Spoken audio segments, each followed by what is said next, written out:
Chapter 2401, Are You Even Human? 2. Len Ruoxiu's words successfully caused Feng Xiao and the other two to break out in even more cold sweat. The Phoenix tribesman who had brought them to the parasol tree forest said with a nervous and fearful expression, Lord Lianwu, you can't use violence on the parasol tree. You can't hurt them. Can't hurt them. Humph. These trees have been spoiled by your phoenix kind. If they dare to disobey me, I will chop them down and burn them like firewood. Len Ruoxiu scoffed. Upon hearing this, the member of the Phoenix clan was silent for a moment. He wiped the cold sweat off his forehead and thought to himself, so you guys don't need the parasol tree anymore, but they do. How could he not be good to these trees? One must know that the Phoenix clansmen were practically treating these parasol trees like their ancestors. They were afraid that they would go on strike collectively. Of course, some of the parasol trees had gone on strike. However, there were still some who were working normally, weren't there? If Lord Lianwu's few words made those parasol trees, which were barely able to work normally, go on strike, then their Phoenix clan would have no place to cry. Thus, he really didn't want to see Lord Lianwu treat the parasol trees like this. At this moment, the truth of Lord Lianwu's words could be ignored, but it was absolutely impossible to scare these parasol trees. However, it was a pity that Len Ruoxiu wouldn't give him any face at all. She rolled her eyes at the Phoenix clansman whose expression had suddenly turned ugly. She then continued, You'd better learn how I deal with these stubborn parasol trees. I don't want to learn. He didn't dare to threaten the parasol trees, because they really dared to go on strike in a fit of anger. But it was not up to him to learn or not. Len Ruoxiu stretched out her chubby, fair hand and touched the stubborn parasol tree. Then, she mumbled, This place is not bad. If I cut it down, I can make a chair. Let's just burn the branches like firewood. Oh. It can be used to cook rice, roast meat, and roast fish. Len Ruoxiu added with a smirk. Upon hearing this, the branches of the wudong tree shook even more violently. As for the unlucky member of the Phoenix clan, his face was getting paler and paler, and his whole body was trembling. At this moment, he really wanted to faint. Wu, could he not face this violent and terrifying woman? Little tree, have you made your choice? Do you want to come with me obediently, or do you want to be used as firewood or made into a chair? Len Ruoxiu didn't want to put on a one-man show, so she would ask this question from time to time. The parasol tree was furious. This human woman actually dared to treat it like this. It was preposterous. The indignant parasol tree suddenly felt aggrieved as it thought about it. Woo! Who did it offend this time?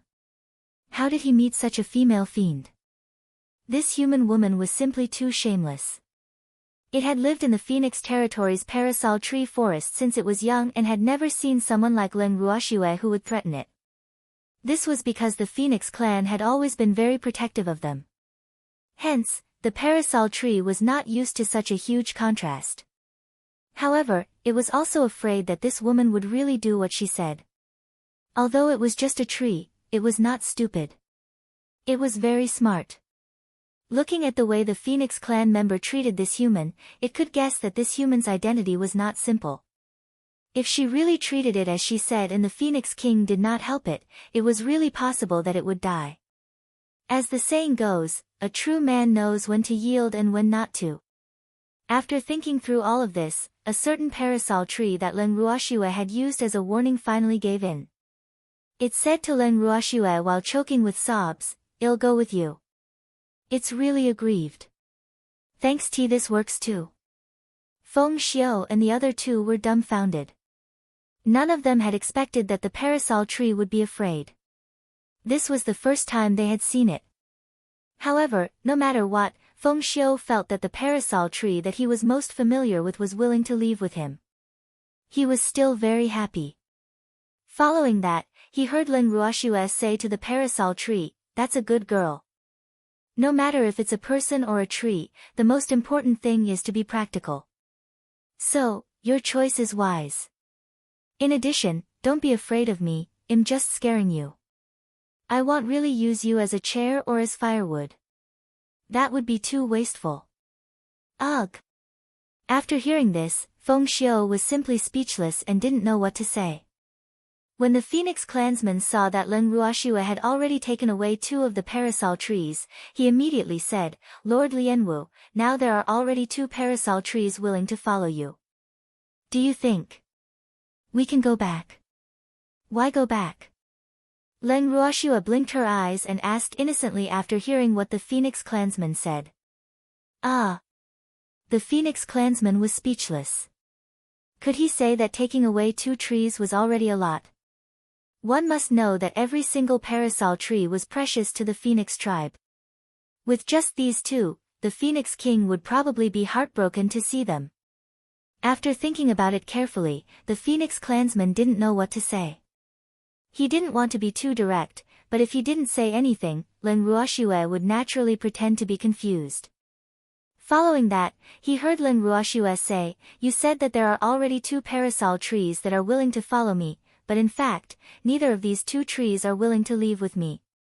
So, I still want to try and see if there are any trees that are willing to leave with me. Was this the rhythm of continuing to choose and threaten? The Phoenix clansman was dumbfounded again. He couldn't help but roar in his heart, Lord Lianwu. I beg you, stop picking. 2 trees were enough. Sob. The pitiful members of the Phoenix clan looked at Feng Xiu and Feng Luo with a pleading look. Although these 2 were about to leave the clan, they were still members of the clan. They couldn't just watch a human woman harm their clan, could they? But unfortunately, Feng Xiu and Feng Luo chose to turn a blind eye to his pleading eyes. Who asked Feng Xiu to think that he and his brother's parasol trees had been settled, but his parents had not. Hence, he supported Lin Ruoxue in choosing a few more parasol trees. If Feng Xiu could think this way, Feng Luo, who thought he was protective of his own people, naturally thought so. As for that crying Phoenix man, no one had the time to care about him. Feng Xiu and Feng Luo watched as Lin Ruoxue looked left and right to choose a parasol tree that caught her eye. They immediately walked to her side and instructed her, Lord Lianwu, the thicker a parasol tree is, the longer it has grown, and the higher the intelligence it will produce. And a parasol tree like this is the greatest help to our Phoenix tribe. Oh. Lin Ruoxue nodded to show that she understood. She then turned to the Phoenix clansman, who was crying as if his father had died, and asked, Are there any parasol trees that are older than this one? There are. There are.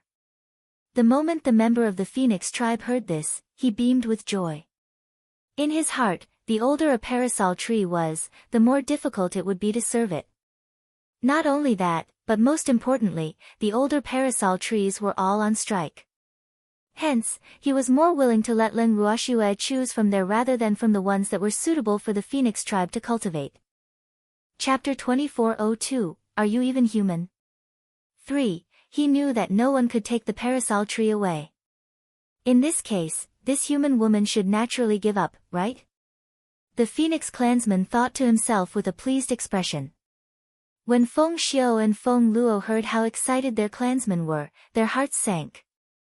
They had already guessed where the parasol tree was. The 2 of them looked at each other gloomily. Initially, they had wanted to tell Lin Ruoxue how to choose the best parasol tree, but who knew that they would let their clansmen take advantage of the loophole? Were they overreaching themselves? Especially when they saw Lin Ruoxue's clueless expression, the 2 of them felt even more depressed. However, at this moment, it was not good for them to be too clear with Lin Ruoxue. After all, this was the Phoenix clan, and they had not left. However, even if they did not say anything, it did not mean that Lin Ruoxue would not take the initiative to ask. Lin Ruoxue glanced at Feng Xiu and Feng Luo, who were suddenly depressed. She then asked with a curious look, Why did your clansmen suddenly become so happy when they heard that I wanted an old parasol tree? Could there be something fishy going on? She didn't lower her voice at all. The 3 of them didn't even need to prick up their ears to hear her clearly. As soon as she said this, the face of the member of the Feng clan turned red. Feng Xiu and Feng Luo couldn't help but cough awkwardly. However, their gloominess instantly disappeared. The old sycamore tree is currently on strike. Feng Luo said very honestly. Ah. Although they're on strike, I believe that with Lord Lianhui's charm, those trees will definitely take the initiative to bow under your skirt. The Phoenix clansman hurriedly explained when he saw that his thoughts were clear. However, Len Ruoxue still looked at him with an expression that said, so you didn't have good intentions. Instantly, his old face burned. Sob. How did I get exposed so quickly? He could not understand. She couldn't help but secretly glare at Feng Luo, who had exposed her. She thought to herself, this little brat is really unlikable. While she was at it, she carefully stole a glance at Len Ruoxue. This human wouldn't smash the Feng clan in a fit of anger, right? However, Len Ruoxue wasn't as angry as he thought she would be. Instead, she smiled and said, although you have some bad intentions, your flattery really hit the nail on the head. Forget it, I won't argue with you. Quickly take me to see those ancient sycamore trees. You'll have to properly appreciate them and see how old they are. Yes. Yes. This way, Lord Lianhui. The Phoenix clansman's heart, which had been in his throat, was greatly relieved. That was close. However, at least he was safe. The place they were at just now was the periphery of the parasol tree forest, and the periphery was basically filled with some relatively younger parasol trees. If they wanted to see the older parasol trees, they had to go deeper into the parasol tree forest. Len Ruoxue and the other two followed the guide from the Phoenix clan. The deeper they went into the parasol tree forest, the denser the fire-type spiritual qi became. Not long after, Len Ruoxue saw many parasol trees that required 10 people to surround them. However, according to a certain guide, these parasol trees were not the oldest ones. There were even older ones among them. The moment Len Ruoxue heard this, she immediately urged the guide to lead them further in. However, they had not walked far when a huge sycamore tree blocked their way. Is there something? Len Ruoxue glanced at the parasol tree that was blocking their way and asked indifferently. Were you the one who threatened my junior, saying that you would use it as a chair and firewood? An old face appeared on the giant parasol tree, and there was a hint of dissatisfaction in his tone. Yes, it's me. Len Ruoxue did not deny it. When the huge parasol tree heard Len Ruoxue's words, it flew into a rage. Its lush branches trembled violently to show its dissatisfaction. Len Ruoxue glanced at the giant parasol tree again and asked, what's the use of shaking your branches when you're angry? I'm not afraid. You. Despicable human, you're too infuriating. The huge sycamore tree was enraged, and its dense branches trembled even more violently. However, Len Ruoxue still had a smile on her face as she coldly asked, excuse me, are you a human? The huge sycamore tree instantly turned to stone. It really didn't seem like a human. Seeing the huge parasol tree's dejected look, Len Ruoxue patted its trunk and consoled it, little tree. That descendant of yours is too disobedient. He already promised to leave with me, but he still complained to you. When I go back later, I'll definitely teach him a good lesson. Don't worry, jade can't be made into anything if it's not cut. I'll do everything I can to cultivate it into something useful. Thanks, no. No. You can't bully it. Hearing this, the giant parasol tree immediately came back to its senses and shouted. Then what do you think we should do? It's a snitch. I can't let this happen, otherwise, it might betray me in the future. I can't take this risk. Len Ruoxue said with a serious expression.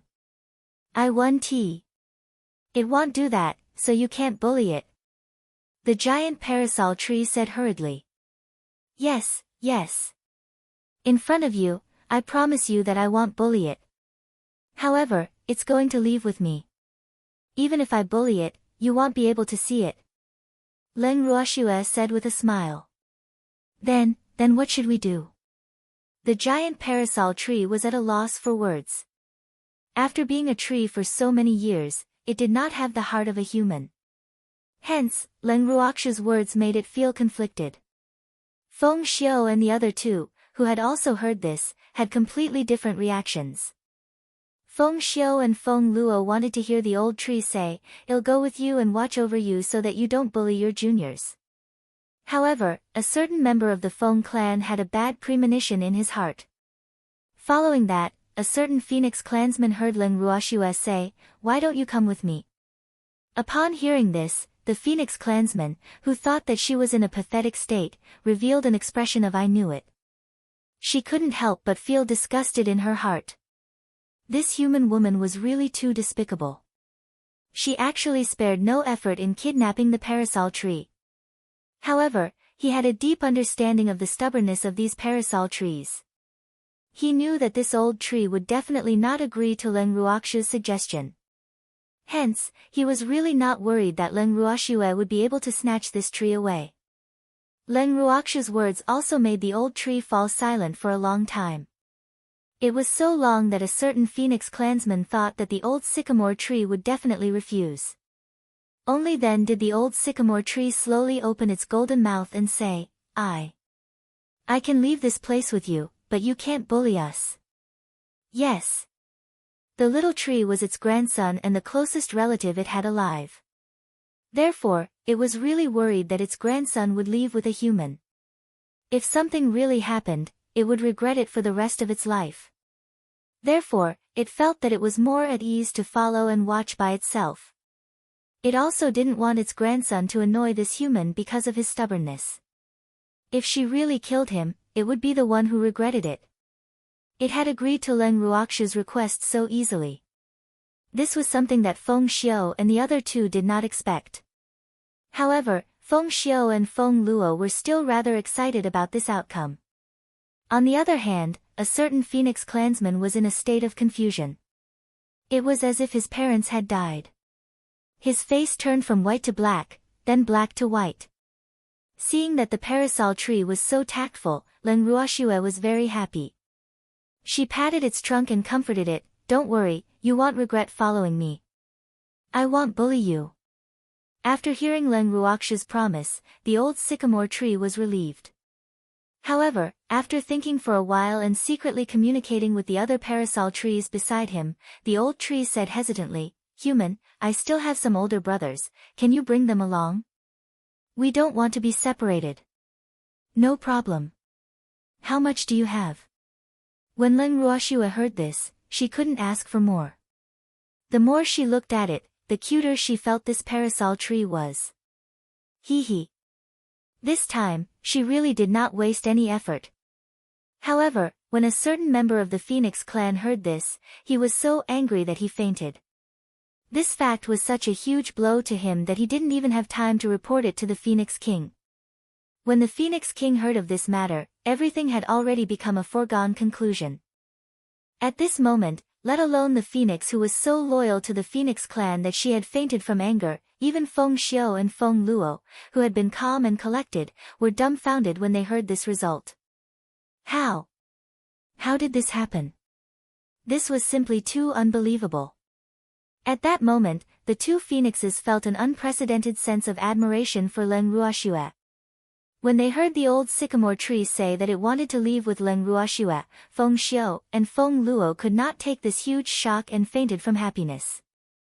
Looking at the three phoenixes that had fainted, Leng Ruoxia was speechless. They really lacked training. This kind of determination is not good. Faced with Feng Xiao and Feng Luo, whose ability to take a beating was too low, Leng Ruoxia secretly decided that she would strengthen their training in this area in the future. Otherwise, how could they faint so easily? The old sycamore tree did not expect that his words would cause the three little phoenixes to faint. He muttered to himself, "Human, this is none of my business. I know that you've made a wise choice." After Leng Ruoxia appeased the old sycamore tree, she praised it. Chapter 2403, Parasol Tree Mother Tree, 1. Following that, Leng Ruoxia thought for a moment and said, "Which tree wants to leave with me? Wave your branches and let me see." The moment he said this, Leng Ruoxia saw that the parasol trees in front of her were in a mess. The branches were shaking everywhere she looked. She casually counted and was surprised to find that all the parasol trees in the forest were willing to leave with her. Hee hee. This was really great, this was the so-called getting it without any effort. Once Len Ruoxue was happy, she immediately wanted to move the parasol trees into her bracelet. One must know that these trees were not young. If Feng Zhan and the other old phoenixes saw them, they would definitely be very happy. Thus, with a thought, all the parasol trees in front of her disappeared. The old sycamore trees, who had just been moved to a new place, were not used to it at first. But later on, they found that the spiritual qi in the place they were in was too rich, especially the spiritual qi of the fire attribute.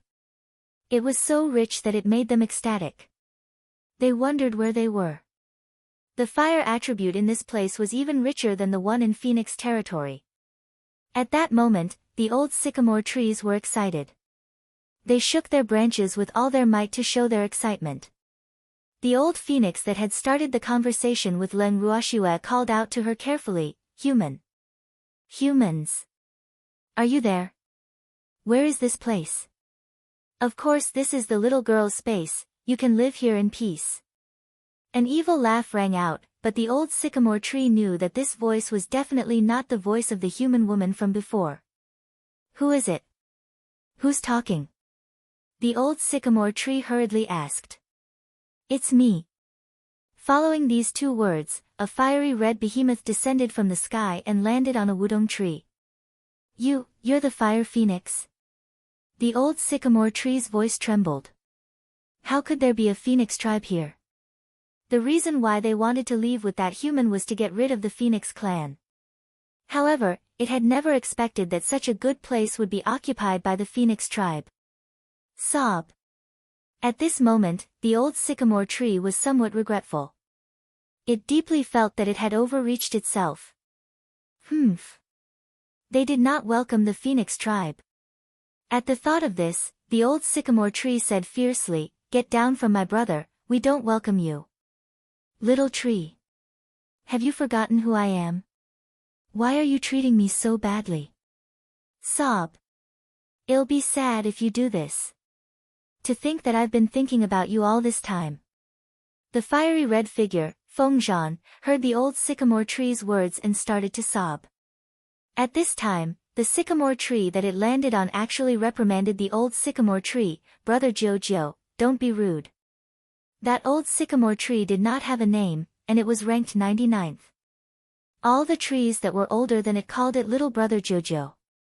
Now, the 99th ranked old sycamore tree felt aggrieved when it saw that it had been called 87th brother, you actually did it for a phoenix. I'm so sad.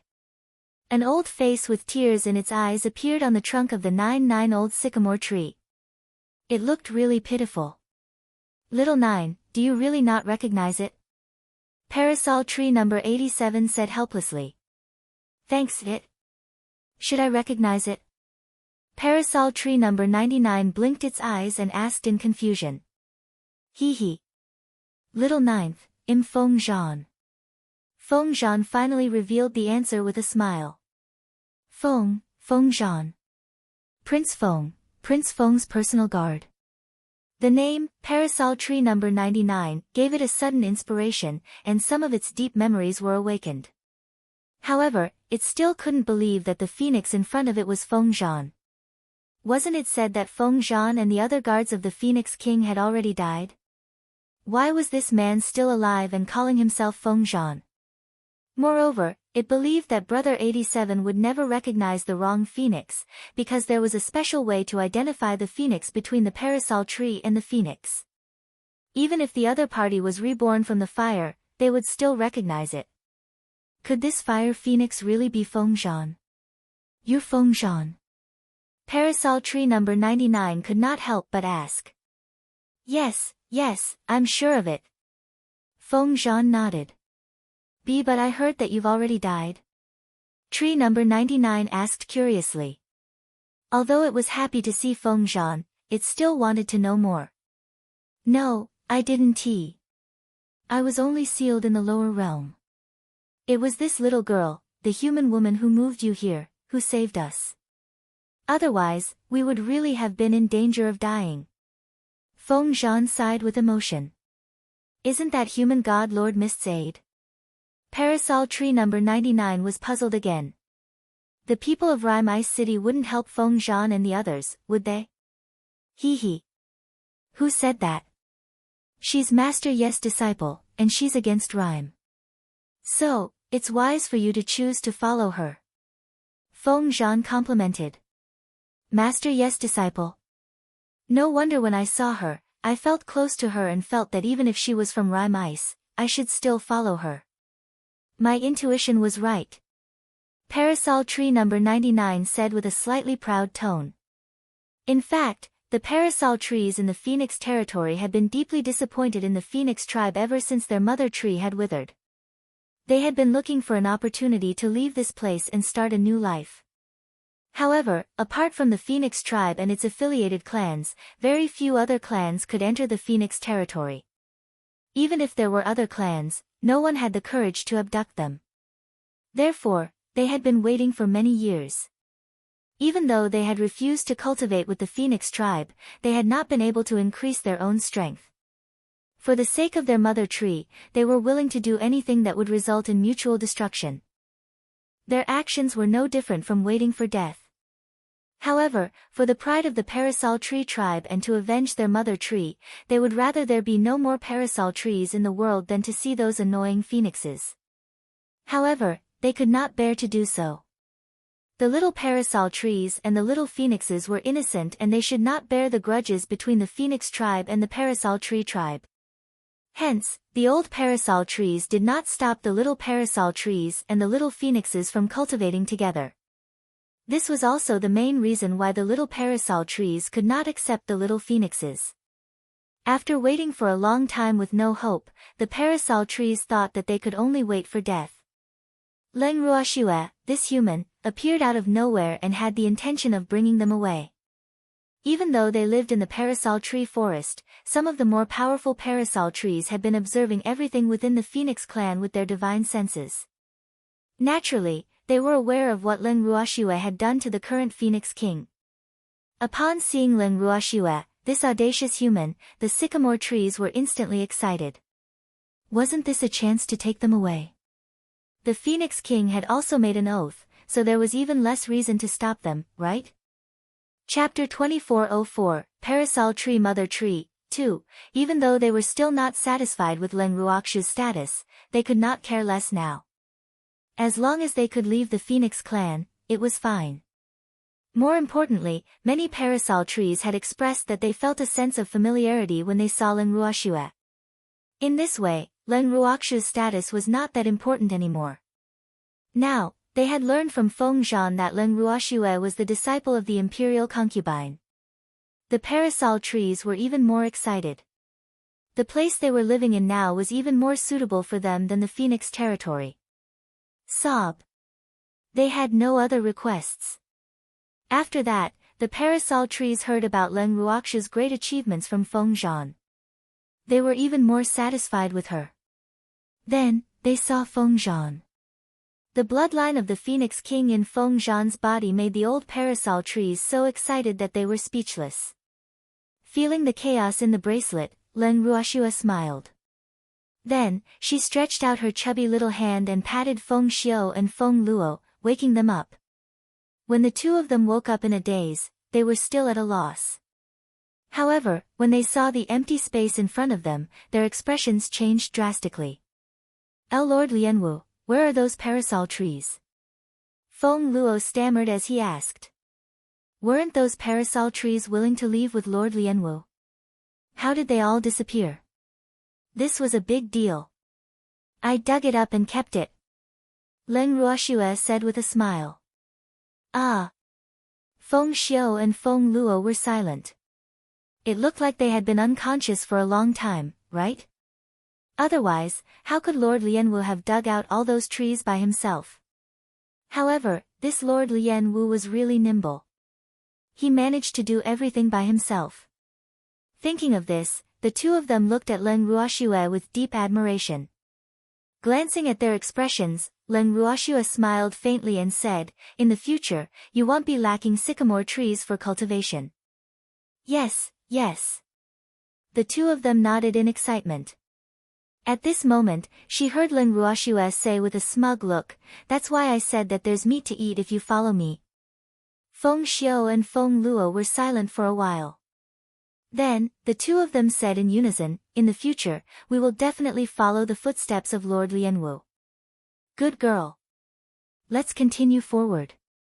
I heard that there are even older parasol trees inside." Leng Ruoxue said with a calm smile. One must know that the old sycamore tree in the bracelet had been urging her for a long time, so much so that calluses were about to form in her ears.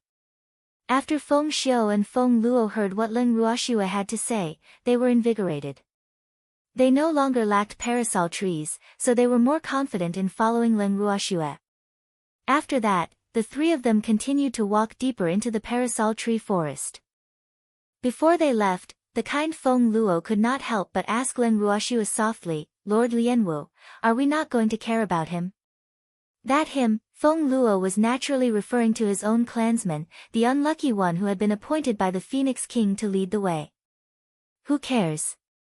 What if he messaged the Phoenix King again? Let alone taking these parasol trees away, I'm afraid it'll be difficult for us to leave the Phoenix territory safely. Leng Ruoxue replied matter-of-factly. Although the Phoenix King had made an oath, it would be a wonder if the Phoenix King would keep it. Leng Ruoxue did not believe that lecherous old woman's words at all. Thanks. Just like that, under Leng Ruoxue's cajoling, Feng Xiu and Feng Luo abandoned their own clansmen and followed Leng Ruoxue to cajole other parasol trees.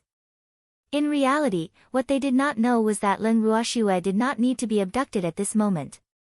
Who asked these parasol trees to have the intention to leave long ago?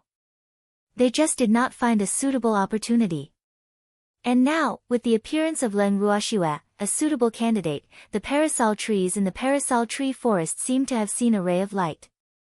Naturally, they were all elated and expressed that they wanted to leave with her. As such, every time the three of them arrived at a parasol tree forest, Leng Ruoxue did not need to waste her breath. Many of the parasol trees expressed that they would ask Leng Ruoxue to take them away. This scene made Feng Xiu and Feng Luo's jaws drop. This kind of thing was really too unbelievable for the two phoenixes who could still be considered innocent. The two of them were incomparably shocked. The way they looked at Leng Ruoxue could no longer be expressed with admiration. It should be shock. The parasol trees looked at them with disdain. There was even a parasol tree that said to Leng Ruoxue, "Little girl, the phoenix kind now." It was completely different from the past. Look at these two little guys, they were really too restless. If this is the future of the phoenix kind, then I really don't think so highly of the phoenix kind. These words made Feng Xiu and Feng Luo's faces flush red and they were extremely embarrassed. They even lowered their heads in shame and wished they could find a hole to hide in. Sob. The two of them were being despised by the parasol trees. Leng Ruoxue chuckled as she looked at the two of them. She then turned to the parasol tree that had expressed its opinion and said, "They still lack training. So, we shouldn't be too harsh on them." That makes sense. Then I'll forgive the two of them for making a fuss. The Wudong tree said very kindly. Hearing this, Feng Xiu and Feng Luo felt even more ashamed. They were so bad that when the parasol tree talked about them, it had an expression of disappointment. This was too terrifying. This didn't seem to be a big deal. When the two of them saw the entire patch of parasol trees in front of them, they were dumbfounded and so shocked that they lost the ability to speak. Where did he go? The parasol trees. Where did all the parasol trees go? Leng Ruoxue had no intention of explaining when she saw the two phoenixes' wide-open, dazed eyes. Instead, she said to the two phoenixes who were too shocked, "Let's continue forward." Hearing the cheers that came from the Bengal, Leng Ruoxue brought Feng Xiu and Feng Luo to collect the parasol trees one after another. Feng Xiu and Feng Luo's mental endurance had also changed from their initial disbelief and shock to extreme calmness. In the end, the two of them had become completely numb. Just as Len Ruoxue kept another piece of parasol tree in her bracelet, she was about to continue on her way when she was stopped by Feng Xiu. Len Ruoxue looked at Feng Xiu in confusion.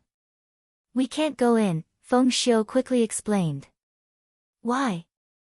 Len Ruoxue blinked her eyes in confusion.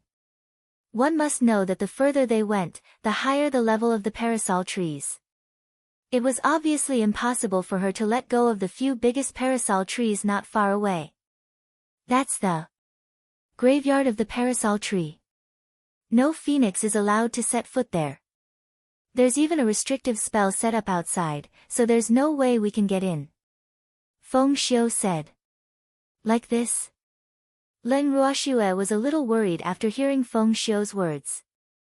She already knew that these old sycamore trees were nostalgic. The reason why they didn't want to deal with the current Feng clan was mostly because of their relationship with the former Phoenix King. So, she didn't know if sending Feng Zhan out as a lobbyist would work. What if these old sycamore trees didn't even give Feng Zhan face? What would she do then? Chapter 2405, Parasol Tree Mother Tree, 3. At this moment, Feng Zhan's voice rang in Len Ruoxue's heart. "Little girl, I can't do anything about these old trees. They are the closest descendants of the mother parasol tree and they only listen to the mother parasol tree. Even our king can't do anything to them, so you can only find a way to get close to them yourself. Work hard." These trees were very important. Especially the mother parasol tree. "Isn't the mother parasol tree already?" Len Ruoxue asked carefully. In front of the old parasol trees, she was too embarrassed to directly say that their mother tree had already withered. "Little girl. The old sycamore trees told me that the mother sycamore tree should still be alive, but it's in a deep sleep. They don't know how to wake it up, so I can only ask you to find a way to see it. But if you want to see it, the most important thing is to convince the few sycamore trees that are protecting it. They're not as easy to talk to as the other parasol trees." Feng Zhan reminded him. "Oh. Then I'll think of a way to try," Len Ruoxue replied. She then cut off the connection with Feng Zhan and turned to Feng Xiu and Feng Luo. "Let's go over there and take a look." Seeing that Len Ruoxue had made up her mind, Feng Xiu and Feng Luo had no choice but to follow her. Len Ruoxue was stunned when she arrived in front of the parasol trees. The parasol trees in front of her were simply too big. She estimated that they would require at least 100 people to encircle them. These parasol trees formed a ring with their luxuriant branches intertwining with each other, blocking everyone's vision. Seeing this, Len Ruoxue took 2 steps forward to test the waters. However, she realized that a thin light screen was blocking her path. This should be the restriction that the parasol trees had set up, right? Looking at the restriction, Len Ruoxue's head started to hurt. She was here to ask for amnesty, so it was impossible for her to force her way in. What if these parasol trees were angered and treated her as an enemy? Wouldn't that be self-defeating? Furthermore, she could tell that these parasol trees were not weak. At the very least, he had the cultivation of a deity emperor. At the thought of this, Len Ruoxue could only say, "Is anyone there? I have something to discuss with you." After she finished speaking, no one paid any attention to Len Ruoxue. How detestable. These tree frames were really big. Len Ruoxue thought to herself and continued to ask, "Are there any survivors? Give me a reaction. Don't tell me all these trees are dead." Seeing that there was still no response from the tree, Len Ruoxue mumbled to herself. "Ah." Hearing this, Feng Xiu and Feng Luo, who were beside Len Ruoxue, couldn't help but wipe the cold sweat off their foreheads. They thought to themselves, even Lord Wu is too amazing. Was he cursing the parasol trees? However, it was undeniable that the moment Len Ruoxue finished her sentence, a parasol tree could not help but reply, "You bastard. Who died? We're clearly alive and well. Even if the entire phoenix kind is wiped out, we won't die." At most, his cultivation would be slower. A certain wudong tree could not help but think to himself. Hee hee. Hearing this, Len Ruoxue was happy. However, Feng Xiu and Feng Luo were embarrassed again. AI. How much did these parasol trees hate the phoenix tribe? He actually cursed them all to die. He was really too vicious. It was unknown if the parasol trees had sensed Feng Xiu and Feng Luo's thoughts, but the hot-tempered parasol tree continued, so what if I curse you? I can't wait for you all to die. Fucking bitch Feng Tong, so many phoenixes have died, why don't you die? Ugh. Feng Xiu and Feng Luo did not expect the parasol tree to be so excited. For a moment, they did not know how to react. On the other hand, Len Ruoxue was more curious and asked, who's Feng Tong? It's that slut, the Phoenix King. Of course, it's the current Phoenix King. The sycamore tree explained. Then, a young face appeared on the tree trunk. It sized Len Ruoxue up and said, Human, you have the aura of the Phoenix clan on you, as well as the cheap Phoenix's aura. Tell me, what is your relationship? Len Ruoxue could sense a hint of hostility from the parasol tree's tone. Hence, she had no doubt that if she were to say that she was friends with the current Phoenix King, she might be immediately attacked by this parasol tree. This parasol tree that was communicating with her was also the most violent and nationalistic youth she had ever seen. I have nothing to do with that bitch Feng you're talking about, and we're not friends. Len Ruoxue said after some thought. Then how did you get into the Feng clan? Human, are you lying to me? A certain parasol tree had a don't take me for a fool expression as it looked at Len Ruoxue unhappily. I'm not lying to you. I was able to enter the Feng clan because I have Wu Xiao's token. Len Ruoxue said honestly. So you're that bitch's man. No wonder. A certain parasol tree was suddenly enlightened. However, it immediately shook its head and said, something's wrong. Something's not right.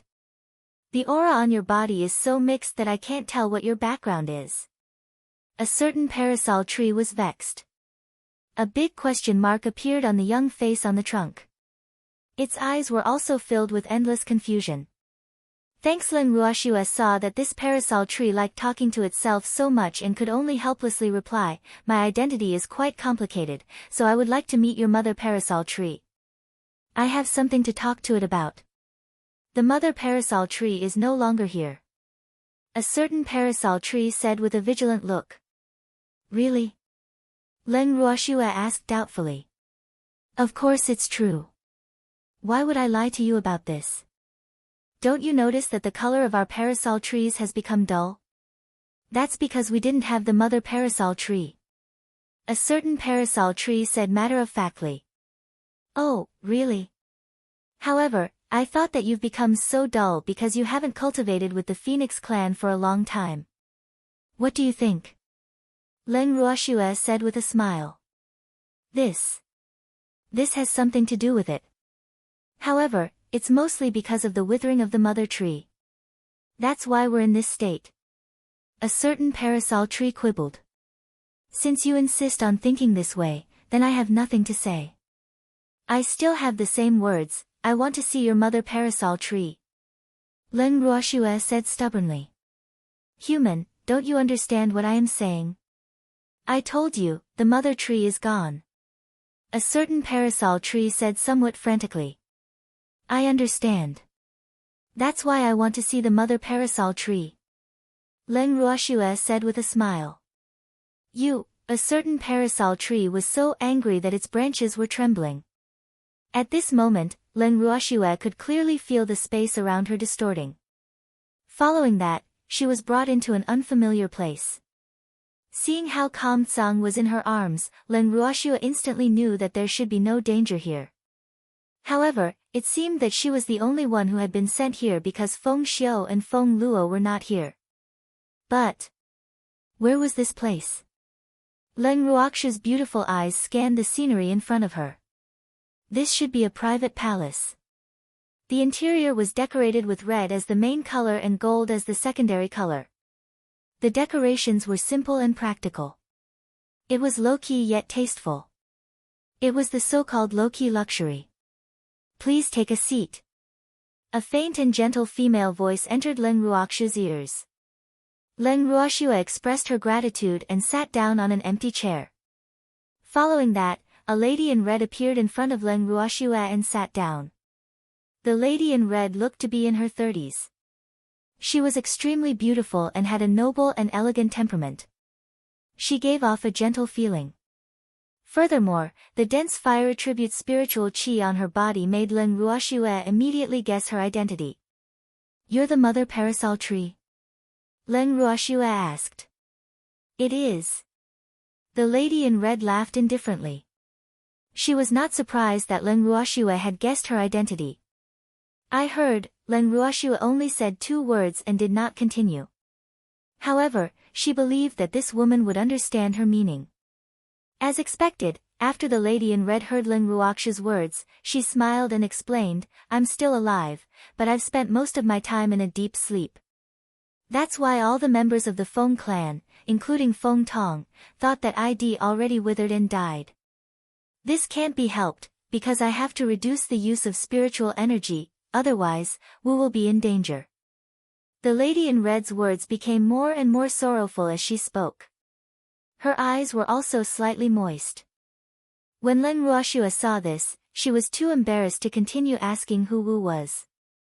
However, she guessed that Wu should be the person closest to the mother parasol tree. Wu Zheng is the Phoenix King. Of course, he is the previous one. Seeing Leng Ruoxue's confusion, the red-robed lady took the initiative to explain. Leng Ruoxue suddenly understood. It seemed like this lady in red had a very deep relationship with the previous Phoenix King, to the extent that she was not willing to pay attention to the current Phoenix King. She would rather choose to sleep and the tree would wither. Leng Ruoxue could not help but have a good impression of the parasol tree's affectionate and righteous behavior. After some thought, Leng Ruoxue said directly, "Senior parasol tree, I have something to discuss with you." "You don't need to say anything. I already know what you're going to say, but I can't leave." The red-robed lady rejected without a second thought. Even though she was always in a deep sleep and did not care about worldly matters, the incident that happened in the parasol tree forest could not be hidden from her. Hence, she was clear about Leng Ruoxue's intentions for coming. Although all the parasol trees in the parasol tree forest were her descendants, children would always have their own ideas when they grew up. Therefore, she would not hinder their own development. Since those parasol trees were willing to leave with the little girl in front of her, she would naturally not stop them. She also did not wish for her children to spend their entire lives in the parasol tree forest. She had no other choice but to stay here. Chapter 2406, "My dear, you're finally back." 1. Is it for that Wu you speak of? Leng Ruoxue made a guess after hearing the mother parasol tree's words. "Yes. Wu needs the support of my spiritual energy, or else she will die." The red-robed woman nodded. "Since you knew she would die, why didn't you think of saving her?" Leng Ruoxue pretended to be curious. She knew that the Wu that the mother parasol tree was referring to was Feng Zhan's mother. However, the Phoenix King had always been sealed away. Rescuing the previous Phoenix King was also part of her plan. However, she did not have the ability to do so in the past. Now, she was willing to give it a try. He just did not know what the mother parasol tree was thinking. After hearing Leng Ruoxue's words, the lady in red laughed desolately and said, "It's not that easy to save Wu. She was sealed by that bitch, Wu Cheng. Only Wu Cheng can release her." However, how could Wu Cheng release a tiger back to the mountain? "If I say that I will think of a way to save the sealed phoenix race, dragon race and white tiger race, are you willing to cooperate with me?" Leng Ruoxue gave it some thought and replied honestly. Upon hearing this, the lady in red could not help but widen her beautiful eyes. Her beautiful face was filled with shock. She looked at Leng Ruoxue and asked hesitantly, What did you just say? You want to save her? Little girl, do you know how hard it is to save Wu? All these years, I can't think of a way to save her except to support her spiritual energy. I've said it before, she was personally sealed by Fog. Unless Fog Ripples is willing to let her out, she can only be sealed for life. It's impossible for Wu Chen to let her out. However, I'm willing to try. Len Ruoxue said directly. Little girl, is what you said true? The red-robed lady was still in disbelief as she asked for confirmation. Len Ruoxue nodded her head. Her beautiful eyes stared unblinkingly at the red-robed lady, waiting for her to make her choice. Aren't you Fog City's advisor? Why are you helping us? Even though the red-robed lady had received Len Ruoxue's affirmation, she was still filled with doubts. Who said I'm from Rime Ice? I'm her enemy. We're mortal enemies. Len Ruoxue saw that things seemed to be working out, so she spoke the truth. As expected, after hearing this, the red-robed lady was deeply confused. I'm Len Ruoxue, the disciple of the previous divine master, Sir Yu. Seeing that the lady in red was still in a daze, Len Ruoxue could only continue. Master, yes, disciple. You really are. The lady in red continued to be shocked. This news was really beyond her expectations. I'm not lying. Len Ruoxue nodded. Then why do you have Wu Cheng's token?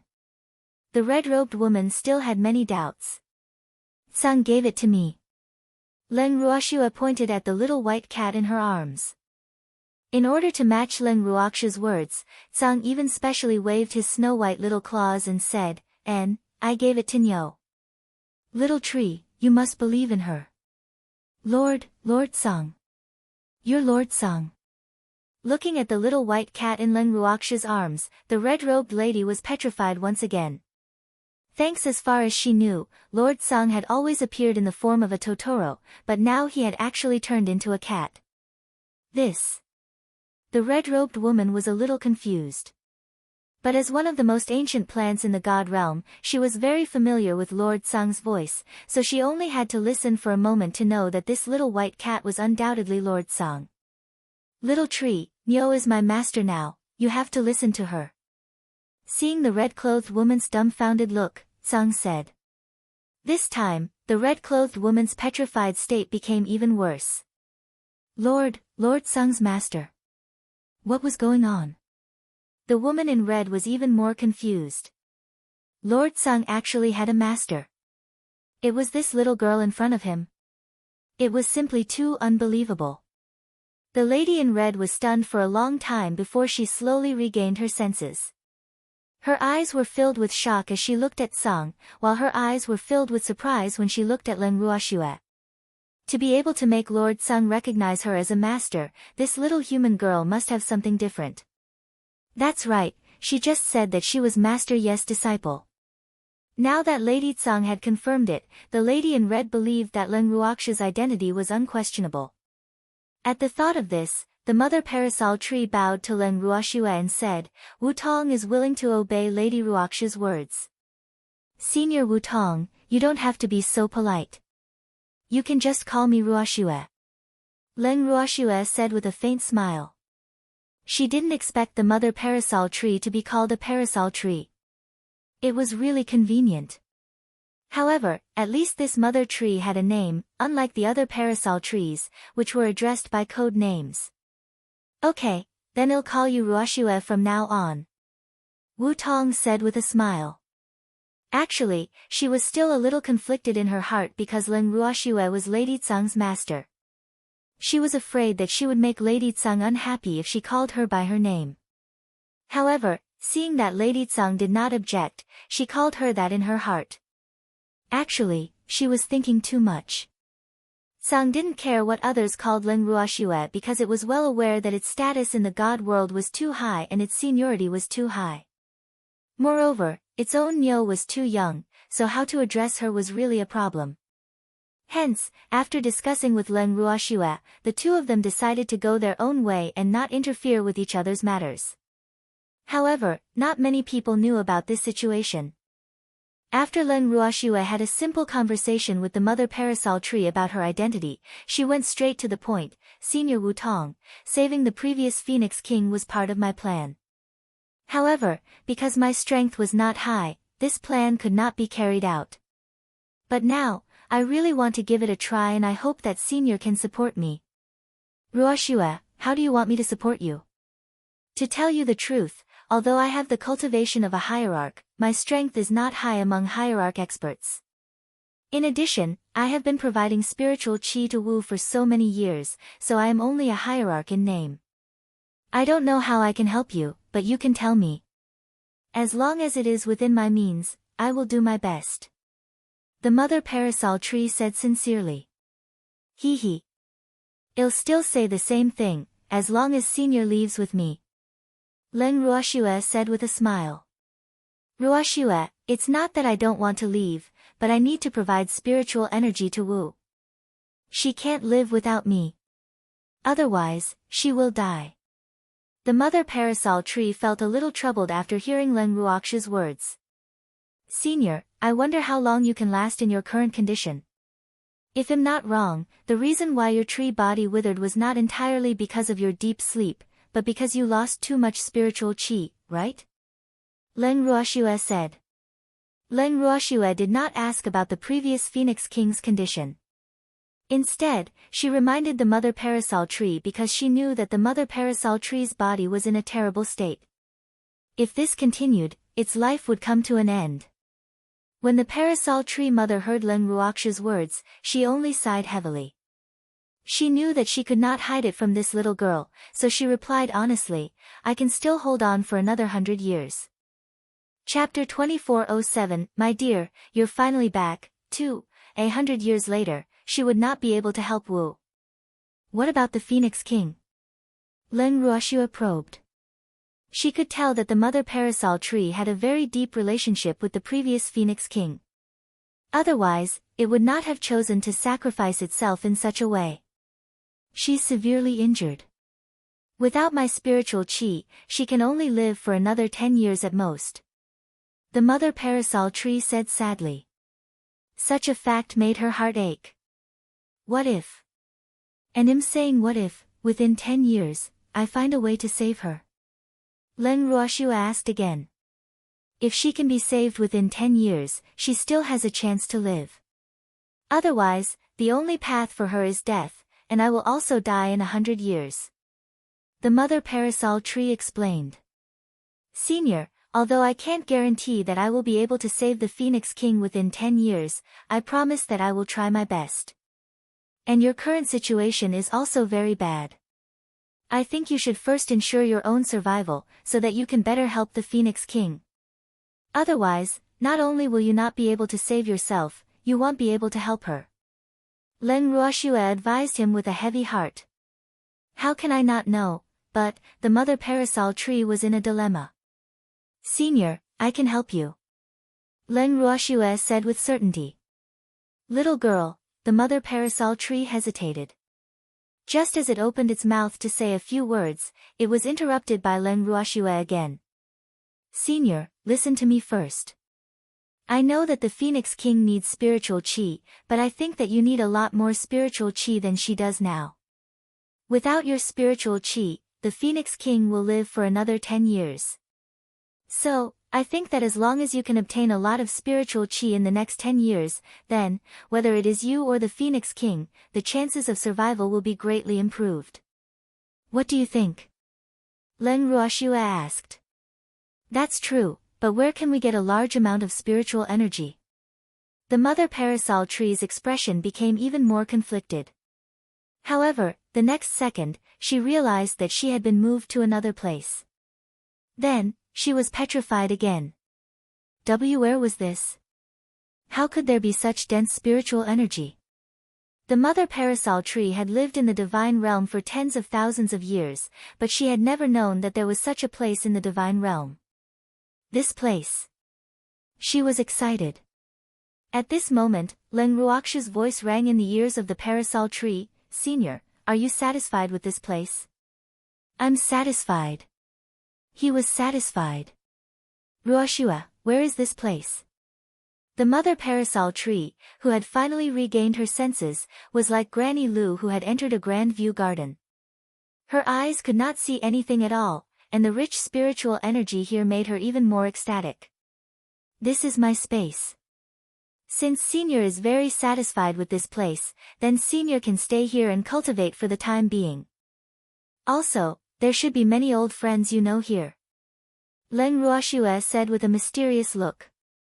What? The mother parasol tree was a little confused. What did this girl mean? Lady Wu Tong. At this moment, another voice rang out in the ears of the mother parasol tree. This voice seemed to be somewhat familiar. As soon as she turned around, the mother parasol tree saw a huge fire phoenix standing not far away from her with tears in its eyes. It was looking at her with excitement. Thanks, you're Feng Zhan. The mother parasol tree only needed a moment to recognize who Feng Zhan was. Seeing that the mother tree had recognized him, Feng Zhan nodded his head excitedly. Little Feng Zhan, I can't believe you're still alive. I thought. The mother parasol tree was also moved to tears. However, when she called him little Feng Zhan's excitement faded a lot. He said helplessly, Lady Wu Tong, I'm not young anymore. Sob. Why did the mother parasol tree still call it little Feng Zhan after so many years? Even though it sounded rather friendly. However, it felt weird to be called little Feng Zhan when it was already an old phoenix. Ha ha ha. In my eyes, you're just a little guy. Hearing Feng Zhan's complaint, the mother parasol tree laughed happily, and her sorrow was alleviated a lot. Back then, when she and Wu had nothing to do, they would always play with these little guys. Now that she thought about it, it felt like it was just yesterday, but now, things had changed a long time ago. Lady Wu Tong still likes to bully people. Feng Zhan pouted his lips arrogantly and said in a seemingly dissatisfied tone. Leng Ruoxue was truly in a state of confusion when she saw this. Oh my god. Did she see wrongly? Was it Feng Zhan who had that expression? Leng Ruoxue felt that she couldn't quite accept this terrifying scene. She would rather see Feng Zhan scolding those naughty little phoenixes every day with a serious face than see it acting coquettishly. It was just two. However, at this moment, the excited Feng Zhan and the mother parasol tree had no time to care about Leng Ruoxue's wild thoughts. The two of them, who had not seen each other for a long time, immediately abandoned Leng Ruoxue and ran off to the side to chat. Ugh! Seeing this, Leng Ruoxue was speechless. She was actually being ignored. With a depressed heart, Leng Ruoxue left the bangle and went outside to take a look. Sang Yu was looking at the sky at a 45-degree angle, his face red with the words I've been abandoned again. Seeing this, Leng Ruoxue could not help but laugh. Hearing the laughter, Sang turned his head and pounced into Leng Ruoxue's arms when he saw her. He acted coquettishly and rubbed against her non-stop. Then, the human and cat wandered around the home of the parasol tree self-sufficient. After an unknown period of time, the voice of the mother parasol tree finally sounded from the bottom of Leng Ruoxue's heart. Leng Ruoxue's mind shifted and the mother parasol tree was removed from the bracelet. When the lady in red came out, she was carrying an extremely unwilling little phoenix in her arms. The little phoenix was Feng Zhan. When he saw Leng Ruoxue, he immediately howled at her with tears in his eyes, "Master, save me."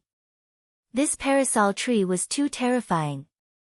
Even Feng Zhan, who had never received a mother's love since he was young, couldn't stand that woman's overflowing motherly love. This woman, from the moment she saw it, she had been holding it with an excited look on her face and refused to let go. No matter how Feng Zhan struggled with all his strength, he couldn't get it. And now, it was being carried out by this woman again. Feng Zhan deeply felt that his future days would not be too good. Hence, at this moment, the moment it saw Leng Ruoxue, it immediately asked for help. However, Leng Ruoxue only gave it a helpless look and ignored it. Sob. Tears quickly gathered in Feng Zhan's eyes, and more of them gathered. The expression on his face also became more and more resentful. When the mother parasol tree saw this, it thought that Feng Zhan was thinking about the mother it had never met before. It consoled Feng Zhan with a pained expression, "Little Zhan, don't cry. Auntie and Ruoxue will definitely think of a way to save your royal mother." Although Feng Zhan was touched by her words, it also left him speechless. Of course, he believed that his master would find a way to save the queen, but could she not hold him like a child? After all, it was still a phoenix king when it was in high wind continent. Now that it was being held like a baby, how much damage was it to its dignity as the phoenix king? Chapter 2408, My dear, you're finally back. 3. Feng Zhan felt like he was going crazy. However, its innate sense of closeness to the parasol tree prevented it from saying anything that would make the excited mother parasol tree sad. Sob. Master isn't helping me, what should I do? It was only then that he remembered Leng Ruox's parasol tree mother. He turned to Leng Ruoxue with an embarrassed look and said, Ruoxue, I'm sorry. I've embarrassed myself. It's all right, I can understand Senior's feelings. Leng Ruoxue glanced at Feng Zhan sympathetically, still not caring about the bitter and conflicted little phoenix. On the contrary, she felt that Feng Zhan's current appearance was quite loving. From this, one could see how sad Beastie was to have an unscrupulous master. However, Feng Zhan, who was very disappointed in his master's lack of help, had clearly given up on himself. He lowered his little head and fiddled with his little claws without saying a word. His heart was already full of tears. Ruoxue, I have to thank you for everything you've done for the Phoenix clan. The mother parasol tree continued. That's what I should do. The Phoenix clan has recognized me as their master. Leng Ruoxue said with a smile. However, she felt a little depressed in her heart because the mother parasol tree was being polite again, and she was really not used to such politeness. Following that, Leng Ruoxue took the initiative to change the topic. Senior, are you willing to leave with me now? If she was still unwilling, Leng Ruoxue felt that she was truly at her wit's end. Of course. I've already decided to move all the sycamore trees in the Phoenix territory into your space, Ruoxue. The mother parasol tree laughed evilly. In fact, more than half of the parasol trees had already entered the forest. The only ones who had not yet entered were the young ones at the outer perimeter of the forest. Now that the mother tree had given the order, the younger ones could forget about running away. Upon hearing this, Leng Ruoxue was relieved and happy. He wondered if the Phoenix clan could still be considered as the Phoenix clan in name without the Phoenix tree. What would their cultivation be like in the future? Leng Ruoxue laughed evilly. She then thought of another question and asked directly, Senior, what about your tree? Was there any possibility of survival? Or are you going to stay here and not care? Take my tree body as well. Although the chance of survival is very slim, I'd rather use the wood as firewood and burn it than leave it to the Phoenix clan. The Phoenix kind won't even be able to get a single leaf of the Phoenix tree. The mother parasol tree's aura shook as it spoke fiercely. Ugh! He didn't expect the mother parasol tree to be like him, who didn't like to waste. Leng Ruoxue could not help but chuckle to herself after hearing the mother parasol tree's words. He wondered what the current Phoenix King's expression would be when she found out that he had stolen all the parasol trees, not even leaving a branch for them. Leng Ruoxue was really looking forward to seeing the Phoenix King's reaction. Following that, with the cooperation of the mother parasol tree, Leng Ruoxue had a change of mind. She first kept the surrounding parasol trees into her bracelet before the mother parasol tree brought her away from the place. At this moment, Feng Xiu and Feng Luo, who were extremely anxious because of Leng Ruoxue's sudden disappearance, were stunned when they saw that Leng Ruoxue had returned. After a long while, the two of them rubbed their eyes hard before they could confirm that Leng Ruoxue had really returned. Lord Lianwu, where did you go? You've made us so worried. The little boy, Feng Luo, looked at Leng Ruoxue worriedly. In his fiery red phoenix eyes, tears were quickly gathering. Ha ha ha. I was invited by the mother parasol tree to be a guest. Leng Ruoxue patted the cute little boy's head and smiled. It seemed like this little fellow was really worried about her. Look at him, he was about to cry. However, Feng Xiu was also looking at her with a nervous expression. This made Leng Ruoxue very satisfied with the performance of these two phoenixes. Parasol tree, mother tree. Hearing these words, Feng Luo immediately froze. Feng Xiu also looked at Leng Ruoxue with excitement and asked anxiously, Lord Lianwu, is the mother parasol tree still alive? What's wrong? Do you really wish that I'm no longer here? When she heard this, the mother parasol tree, who had been acting as an invisible person by Leng Ruoxu's side, spoke up coldly. Ah! Feng Xiu didn't know how to react when he heard the unfamiliar woman's voice. Moreover, from the voice, it seemed to be the mother parasol tree. This possibility also made Feng Xiu nervous and at a loss. At this moment, Leng Ruoxue kindly helped Feng Xiu out of his predicament. Senior, these two phoenixes are my people now, so don't scare them. Thanks, alright. For Ruoxu's sake, I'll reluctantly accept them. The mother parasol tree said. In fact, the reason why she didn't like Feng Xiu was because the aura of the phoenix tree on Feng Xiu was too strong, which made her feel disgusted. However, since Feng Xiu had already forsaken the darkness for the light, she naturally had to give him a chance. With that thought, the mother parasol tree no longer made things difficult for Feng Xiu. When Feng Xiu saw this, he could not help but wipe the cold sweat off his forehead and gave Leng Ruoxue a grateful look. After that, Feng Xiu saw with his own eyes that the few thickest parasol trees in front of him had disappeared. The withered body of the mother parasol tree appeared in front of him. In the next second, the huge body of the mother parasol tree disappeared as well. This scene had caused quite a stir for Feng Xiu. However, he, who had always been observant, knew that there were some things that should not be asked. And looking at the current situation, Lord Lian Wu should have succeeded in abducting the mother parasol tree. In an instant, Feng Xiu's admiration for Leng Ruoxue reached its peak. However, at this moment, he was still not aware that there were no more parasol trees in the parasol tree forest. Otherwise, his feelings for Leng Ruoxue would not be just admiration. Not long after, Feng Luo regained his senses and peeked at the mother parasol tree with a curious expression. However, he did not dare to ask anything.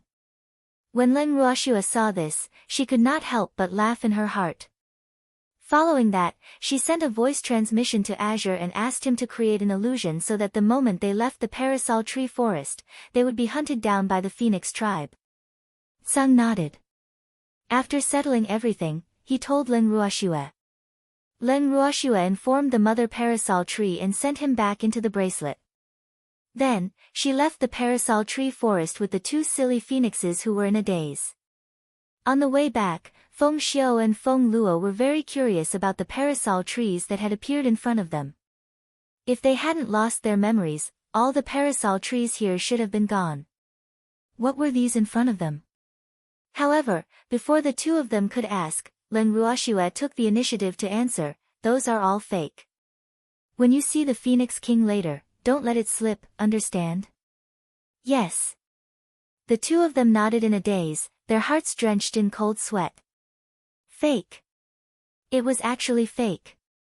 The two of them were instantly speechless.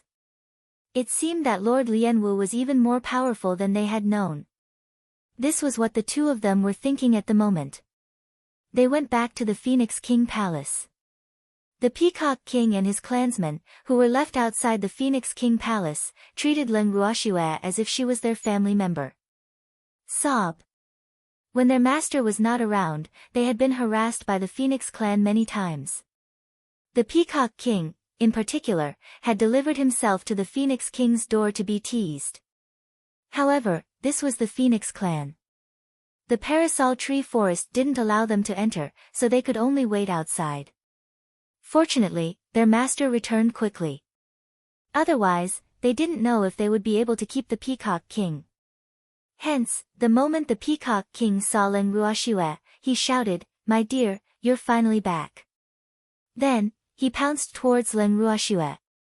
Leng Ruoxue stretched out her arm and stopped the Peacock King from throwing himself into her arms. She happened to catch a glimpse of his disheveled appearance and furrowed her brows. "Little Peacock, what's wrong with you? Could it be that someone took advantage of you?" "My dear Wu, it would have been better if Leng Ruoxue had not brought this up." The moment she did, the Peacock King immediately felt aggrieved. However, the intelligent Peacock King had not forgotten where he was. Hence, he still called out to Leng Ruoxue with caution and affection. "My little darling, don't cry. quickly tell me, what's wrong with you? Seeing this, Len Ruoxue tried her best to play along. The way the two of them addressed each other was so intimate that it gave the peacocks goosebumps. This is too mushy, don't you think so? However, the peacocks didn't dare to laugh out loud. They could only lower their heads and hold back their laughter. However, their trembling bodies made Feng Xiu and Feng Luo feel sympathy for them. It looked like these peacocks were really frightened. AI. The Phoenix Clan. What should I do with you? As a member of the Phoenix Clan, Feng Xiu knew very well that the Phoenix King was not the only one who had designs on the Peacock Clan. Some other clansmen had also been coveting the Peacock Clan for a long time. However, he had never thought that these clansmen would be so bold to not even let off all of Lord Wu's beasts. If this angered Lord Wu, the consequences would be very serious. However, even if Lord Wu wasn't angry, the consequences seemed to be quite serious. Thinking of the fake parasol tree forest, Feng Xiu's thoughts were rather complicated. On the other hand, Feng Luo didn't think so much. Seeing that the Peacock King was only sobbing in grievance, Feng Luo couldn't help but urge anxiously, "Peacock King, what grievances do you have? Lord Lianwu will definitely seek justice for you." This child quickly forgot that he was a member of the Phoenix Clan and firmly sided with an outsider.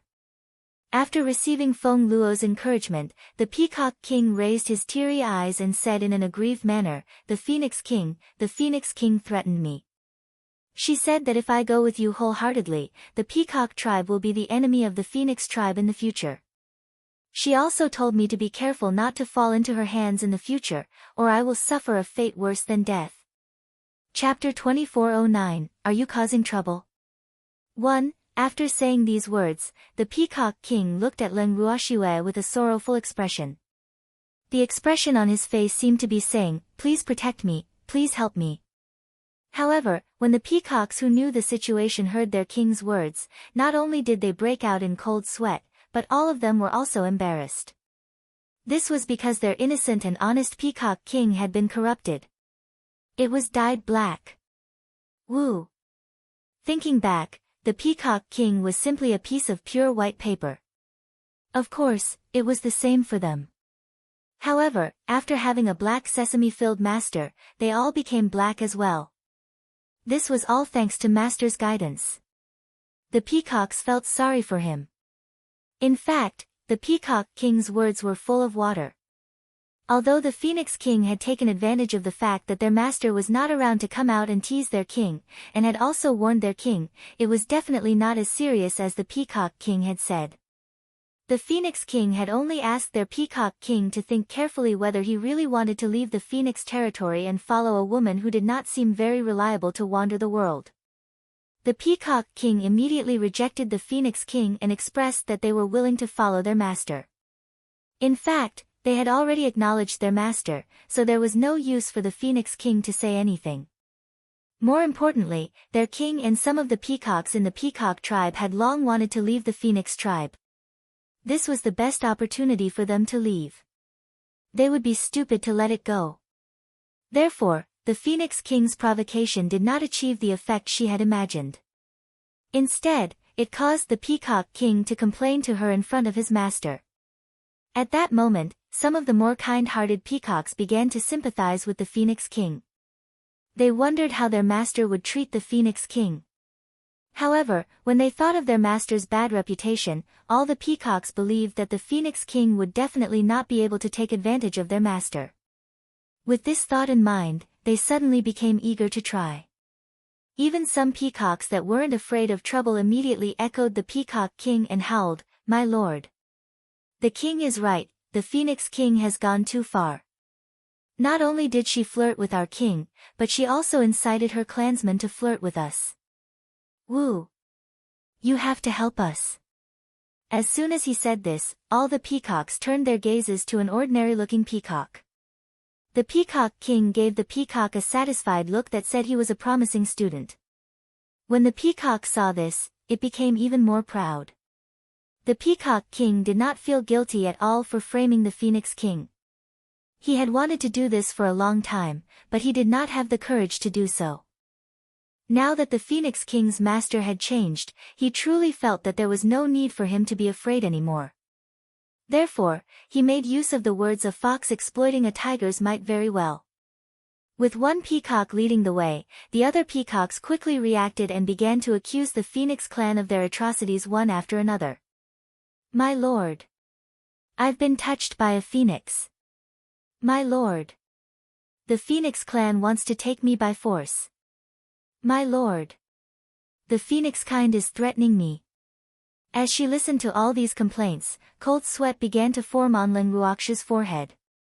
She didn't even need to ask to know that these peacocks who loved to see the world in chaos were deliberately causing trouble. Although she believed that a certain someone would definitely covet these peacocks if they were left here, but to bully her peacocks so brazenly and even let these peacocks have the chance to complain to her, just how stupid was a certain someone? In an instant, Lenruashua started to sympathize with a certain someone. But if you want to bully Beastie, you still have to look at the master. Thanks to dare bully her Beastie, no matter what the other party's intentions were, it was unforgivable. With this thought in mind, Lenruashua immediately shouted at the top of her lungs, "Your Highness! The Phoenix King! Get the hell out here!" Lenruashua had intentionally added some divine power into her voice. As such, the sound spread over a wide area. Almost all the phoenixes in the Phoenix clan had heard the sound and were attracted over. The elders of the Phoenix clan thought that someone had come to cause trouble, so they ran to the Phoenix King Palace in a panic. Wasn't this Lord Lianwu causing trouble? After a guard's big mouth spread the news of Lord Lianwu's identity, almost everyone in the Phoenix clan knew. As a result, many phoenixes respected her, or at least did not dare to offend her. After all, she was God Master Rhyme's favorite. But what was the situation now? What was this? The elders of the Feng clan looked at each other, but no one dared to step forward and ask. They could all feel Lord Wu's aura, which was about to explode. It was quite powerful. They were all a little nervous. Seeing that the number of phoenixes had increased, Lenruashua deliberately put on an arrogant expression. She raised her chin and said with a look of disdain, "Tell the Phoenix King to come out. Do you think you'll be fine if you close your eyes?" The elders of the Feng clan all wiped their sweat. This Lord Lianwu was really too rude. He actually asked their Phoenix King to come out. The great Phoenix King, even if she wanted to come out, she couldn't use the role. "What? I can't order you around, can I? I'll give you 5 minutes to get the Phoenix King to come out and see me. Otherwise, don't blame me for being impolite." Lenruashua shouted again when she saw the elders of the Phoenix clan standing there in a daze. "Master! Master is so brave." It was too great. When the peacocks heard this, their eyes turned red and they looked at Lenruashua with adoration. Their gazes of adoration that they did not even bother to hide made Lenruashua feel a little embarrassed. However, who was Lenruashua? Her mental endurance was still very strong. So, she only felt awkward for a moment before she calmed down. However, it was a pity that the elders of the Phoenix clan still did not know what to do after hearing Lenruaksha's threat. The elders of the Feng clan were in a dilemma. At the same time, he couldn't help but resent the Phoenix King. Why did he have to provoke this fiend for no reason? This was especially so for the elders of the Phoenix clan. When they saw another blood-red token appear in Lenruaksha's hand and she was even playing with it casually, the corners of their mouths could not help but twitch. Was this a threat? They already recognized the medallion and knew that it was personally bestowed by God Lord Fogripple. Thus, although they were a little angry at Lord Lianwu, they did not dare to show it. Faced with the silence of the elders of the Phoenix clan, Lenruashua was starting to get impatient. Why were all these elders of the Phoenix clan just standing there and doing nothing? No wonder the Phoenix clan was not as powerful as it used to be. AI. This is really disappointing. As for the Phoenix King, she had already said that. She didn't believe that the Phoenix King couldn't hear her. With this thought in mind, Lenruashua did not want to wait any longer. She brought her men to the entrance of the Phoenix King's chamber and kicked open the door of the main hall. Then, she swaggered in. Chapter 24:10, Are You Causing Trouble? 2. The elders of the Phoenix clan who had followed along could not stop Len Ruox's violent actions in time and were squeezed to the back of the line by the many peacocks. The elders of the Feng clan who had followed them here were all very anxious. At this moment, they heard another scream. Instantly, the faces of the elders of the Phoenix race changed. They rushed into the main hall, only to find that they were surrounded by huge peacocks. In their human forms, they couldn't squeeze in at all. Move! Move aside! An elder of the Phoenix tribe asked anxiously. However, the peacock in front of him blocked the door as if it hadn't heard him. In the end, the peacock in front of a certain Phoenix elder was so annoyed by the noise that it turned around and glared at the Phoenix elder who was trying to squeeze into the hall, and roared, "What are you squeezing for? Can't you see that there's a traffic jam ahead?" It also wanted to go in and watch the show. It couldn't even walk in, so how could it make way? The peacock was extremely excited to hear that he had shouted at the elder of the Phoenix tribe. Hee hee. It was good to have a new master. If it was in the past, it would never have dared to speak to the elders of the Phoenix tribe like this. As for the Phoenix tribe elder who had been yelled at, he was completely dumbfounded. He was actually roared by a peacock. This was definitely a heaven-defying rhythm. For many years, the peacock tribe had always been a subsidiary of the Phoenix tribe. They had been ordered around like servants.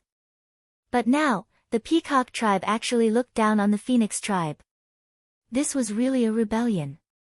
At this moment, not only was one elder thinking this way, many other elders were thinking the same way.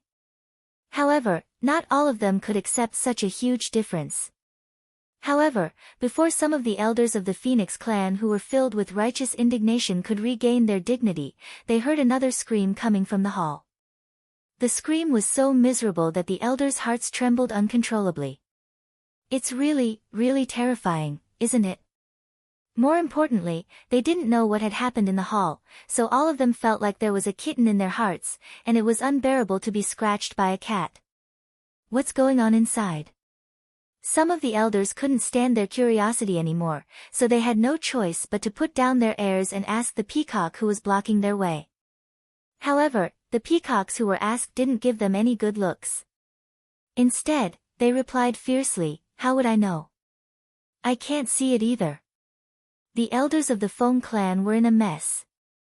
The miserable howls inside made them feel more and more uneasy. At this moment, a handsome man squeezed his way out of the main hall. All the elders of the Phoenix tribe looked at him. It was the Peacock King. In the next second, the elders of the Phoenix tribe had the Peacock King surrounded. The Peacock King's face paled when he saw this. He asked in a trembling voice, What are you doing?" "Peacock King, don't be afraid. We just want to ask you, what's going on inside?" An elder of the Phoenix tribe smiled and said in what he thought was a very kind tone. "Are you really going to tell me?" The Peacock King looked at the Phoenix elder with a troubled expression and asked hesitantly. "Speak. We can't get in, so we don't know the situation inside. We're so anxious that we're on fire." An elder of the Phoenix clan said honestly. "Thanks, actually, it's not a big deal." The Peacock King looked at the elders of the Phoenix race who had surrounded him. "Nothing major." Why was there a scream from inside? "Peacock King, if you have something to say, you can just say it. We won't blame you." The elders of the Phoenix tribe had thought that the Peacock King was too afraid to say anything. Therefore, they had made their stand clear. "All right then. This is what you wanted me to say. Don't you regret this?" The Peacock King said cautiously. He paused on purpose to look at the elders of the Phoenix tribe. As for the elders of the Phoenix race, they were all extremely worried by the Peacock King's intermittent words. Seeing this, Peacock King didn't hesitate and said, "The Phoenix King has fainted." "What?" The elders of the Phoenix clan were all shocked. How could the Phoenix King have fainted? Could it be that Lord Lianwu had attacked him? Seeing through the thoughts of the elders, the Peacock King continued, the Phoenix King fainted because he had overindulged in his sexual desires. After saying that, Peacock King's face turned red. The elders of the Feng clan were petrified. Did he faint from overindulgence? This was too embarrassing, wasn't it? After they finally regained their composure, some of the thin-skinned elders of the Phoenix clan were too embarrassed to continue staying in the Phoenix King Palace. Otherwise, they would be so embarrassed that they would be unable to show their faces. After leaving an elder to take care of the Phoenix King, the other elders all left the Phoenix King Palace without looking back. Seeing the elders of the Phoenix race leave just like that, the Peacock King was dumbfounded. Did these elders really believe him? This was simply too unbelievable. Originally, he had thought that these old phoenixes would not believe him. He had even prepared a lot of excuses to persuade them, but who knew that the set of words he had prepared in advance would not be used? Peacock King didn't feel any sense of accomplishment. In fact, he even felt a slight sense of loss. At this moment, he was unwilling to give up. He grabbed the elder of the Phoenix clan who had been left behind and said with a gloomy expression, "Why do you all believe my words so much? Aren't you afraid that I'm lying to you? You lied to us. Was there a need for that? Besides, it's not the first time that the Phoenix King has overindulged in sex. However, it's the first time that she fainted."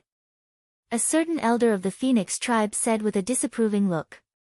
Hearing this, the Peacock King fell silent. All right. The Phoenix King was a repeat offender. Therefore, the elders of the Phoenix clan acted as if it was only natural and not so easily believed in his words. Peacock King was speechless. He then looked up at the sky at a 45-degree angle with a sorrowful expression. Was he being too ignorant? At the same time, a certain elder of the Phoenix tribe who had just finished speaking gave the Peacock King a quick glance before squeezing his way into the hall. When he arrived at the Phoenix King's bedroom, he saw that the Phoenix King was lying on the big red bed unconscious. The two beautiful male servants beside him were already scared silly. They were half-naked and crying with snot and tears. Even Lord Wu and the peacocks were watching from the side. They didn't even say anything about covering the unsightly Phoenix King with a blanket. This was really too much. Although that was what the elder was thinking, he did not dare to show it on his face. Instead, he quickly picked up the blanket from the bed and covered the Phoenix King tightly. Then, a certain elder of the Phoenix clan turned around and discussed with Leng Ruoxue apologetically, "Lord Lianwu, it's really not convenient for my Phoenix King to meet with guests right now. How about you go back first? I'll send someone to inform you when the Phoenix King wakes up." "No. I want to stay and help." Leng Ruoxue rejected without even thinking. Chapter 24:11, Are you causing trouble? 3. Hearing this, an elder of the Phoenix tribe was in a dilemma. Stay and help. What did you help? Shouldn't they be watching the fun? A certain elder of the Phoenix clan was complaining non-stop, but he really didn't dare to force Leng Ruoxue to leave. If she were to complain to Lady Wuli, the Phoenix clan would definitely not be able to bear the consequences. At this moment, a certain elder of the Phoenix tribe was truly resentful of the Phoenix King. Why did he have to provoke this guy? Great, this is embarrassing, right? Even though the elder of the Phoenix clan hated the Phoenix King for not living up to his expectations, he knew that the Phoenix King represented the face of the Phoenix clan. If the Phoenix King were to be disgraced, the Phoenix clan would be disgraced as well. Hence, after some thought, he discussed with Leng Ruoxue, "Lord Lianwu, look at our king's current situation. Can you let these peacocks leave for a while so as not to disturb his rest? If there's anything, why don't we wait until the king awakens?" "All right then." Leng Ruoxue nodded in agreement.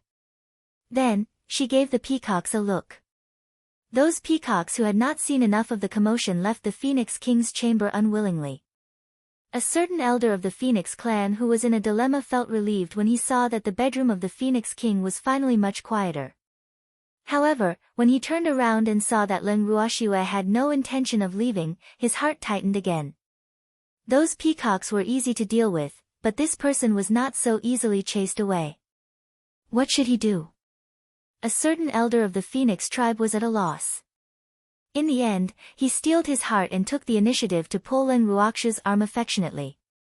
They walked out of the palace together and even tried to get closer to Len Ruoxue. "Lord Lianwu, let's go, I'll treat you to a few drinks." Len Ruoxue didn't reject this. When they walked out of the main hall and saw the peacocks, Len Ruoxue purposely mentioned, "The elders of the Feng clan want to treat us to a few drinks. It's more lively with more people." The peacocks all cheered when they heard this. The face of the old phoenix who came up with this idea instantly darkened. With so many peacocks, how much must he drink and eat to have enough? At this moment, another peacock said to Len Ruoxue with a look of yearning, "My lord, the Phoenix clan's 100-flower wine is not bad. We should drink more." He even wanted to drink the 100-flower wine. The poor elder's heart skipped a beat, and he wished he could just faint as well. Initially, he had only suggested this to find an excuse to drag Len Ruoxue out of the Phoenix King's chamber. After all, the Phoenix King's current appearance was not suitable for outsiders to see. However, he had never expected these peacocks to have such a huge appetite. They even wanted to drink the Phoenix clan's 100-flower wine. Could anyone drink that 100 flowers wine? One should know that unless it was an important festival of the Phoenix clan, even the elders of the Phoenix clan were not qualified to taste the 100-flower wine. And these hateful guys actually asked for the 100-flower wine. Wasn't this asking for his old life? However, Len Ruoxue was obviously very interested in the peacock's suggestion. She smiled at a certain elder of the Phoenix clan who had a dark expression on her face and said, "Then we'll have to trouble this elder to prepare some 100-flower wine for us." She wouldn't be polite. "I will try my best. The 100-flower wine is quite rare, I can't guarantee it." An elder of the Phoenix clan, who was already numb from anger, said with a constipated expression. Unfortunately, Len Ruoxue wasn't satisfied with his answer. She immediately put on a straight face and said, "Is this how your Phoenix clan treats its guests? Such a petty man, how disappointing." "It is. You're too stingy." All the peacocks agreed in unison, and a certain Phoenix tribe elder almost fainted from anger. A certain elder of the Phoenix clan's face was flushed red as his lips trembled as he looked at Len Ruoxue. Just when Len Ruoxue thought that this elder was about to explode, who knew that the elder would actually squat down and start crying? Was there a need to? Len Ruoxue was speechless. It's just a little wine. He had actually made an elder cry. AI. Len Ruoxue sighed helplessly. She felt as if she was riding a tiger and couldn't back down. However, when she saw the expressions of anticipation on the faces of the peacocks, she didn't want to disappoint them. After some thought, Len Ruoxue took out a bottle of wine, opened it, and placed it in front of a certain crying Phoenix clan elder. She deliberately shook it, and in an instant, the sobbing Phoenix clan elder was attracted by the fragrance of the wine.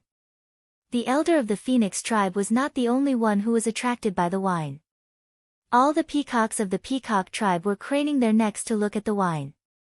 The Peacock King, who was the only one who had tasted the wine, saw his master take out the wine again. His eyes lit up, but he immediately understood his master's meaning. He couldn't help but jump up and down in anxiety. Thanks, however, before he could stop her, he heard Len Ruoxue say to the elder of the Phoenix clan, "How about I use this wine to exchange for your Phoenix clan's 100-flower wine? Our Phoenix clan's 100-flower wine uses 100 types of fire attribute flowers. It contains rich fire attribute spiritual chi, which is the most suitable for our Phoenix clan." A certain Phoenix tribe elder said, suppressing the temptation of the liquor worm in his heart. He said this only because he wanted to gain some capital for the Phoenix tribe.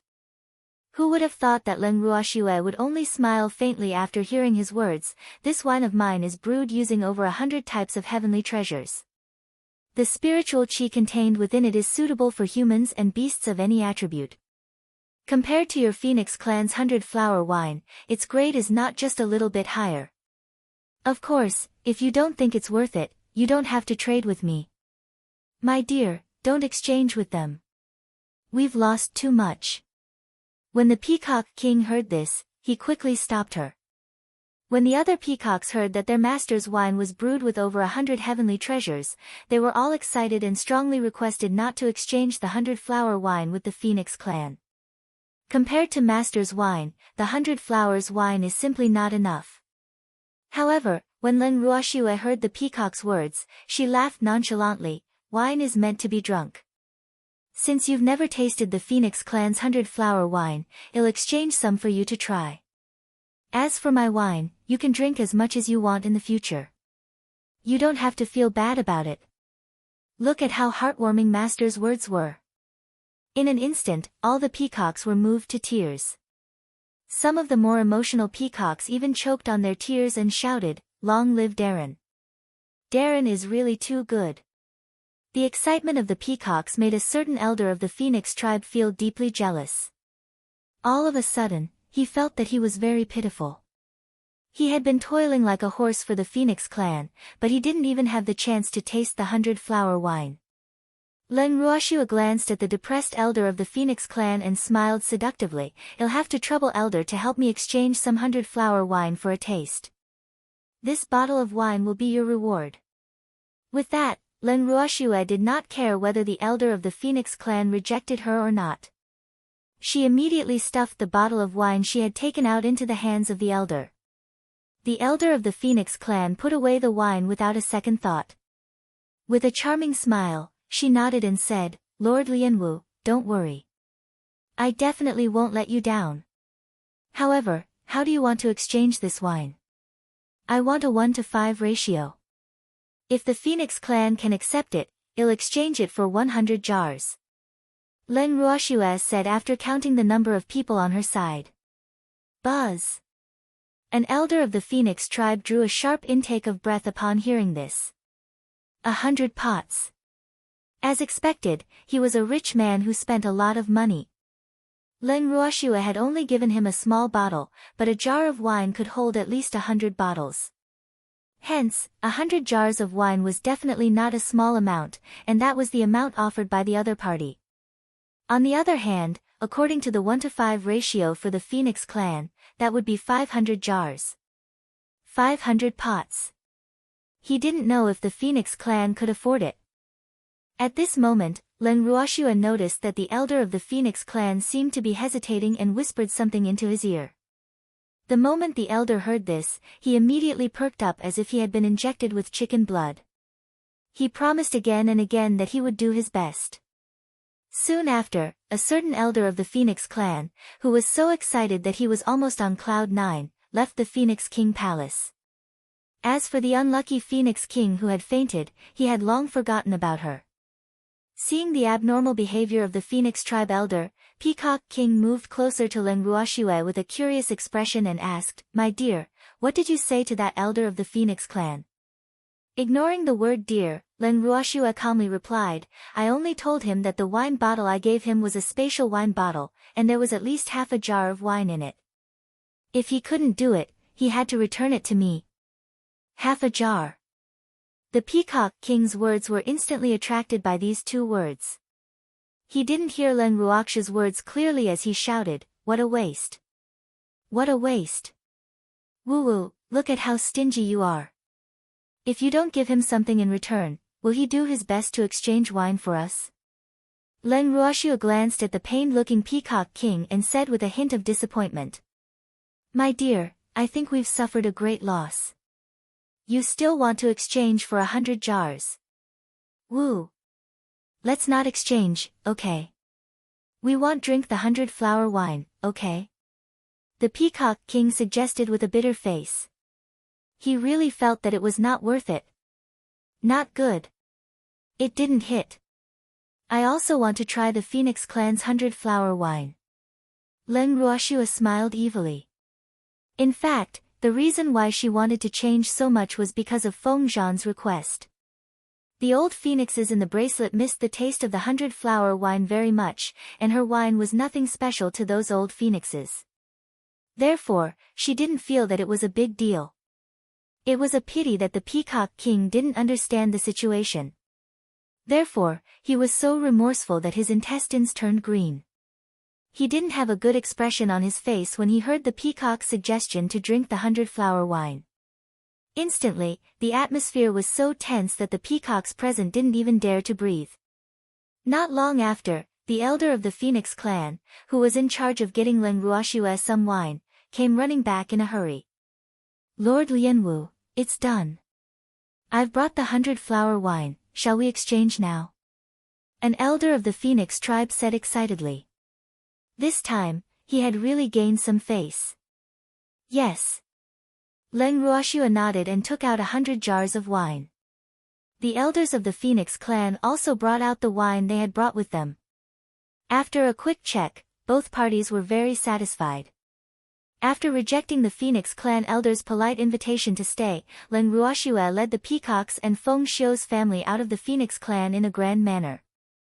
Of course, before she left, Leng Ruoxue did not forget to tell the Phoenix clan elder to inform her when the Phoenix King woke up. She still had a score to settle with the Phoenix King. Chapter 24:12 Banquet at Hongmen 1. After hearing Leng Ruoxue's words, a certain elder of the Phoenix clan who had watched Leng Ruoxue and the others leave, was petrified. "Wu! Why does this Lord Lian Wu still remember this? Did he really think that Lian Wu Darren had already forgotten? What should he do?" In fact, the reason why the elders of the Feng clan had so readily agreed to exchange wine with Lord Lian Wu was that the wine was indeed rare.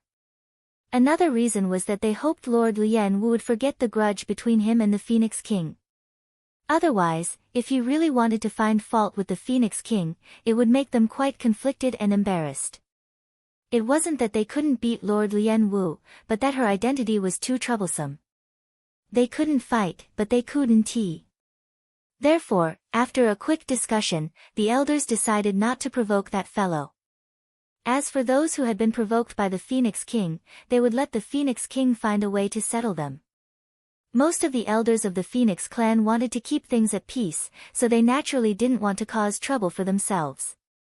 However, they also knew that it was very difficult for the king and Lord Lianwu to live in peace. However, as the head of the clan, the Phoenix King should have the spirit of sacrifice.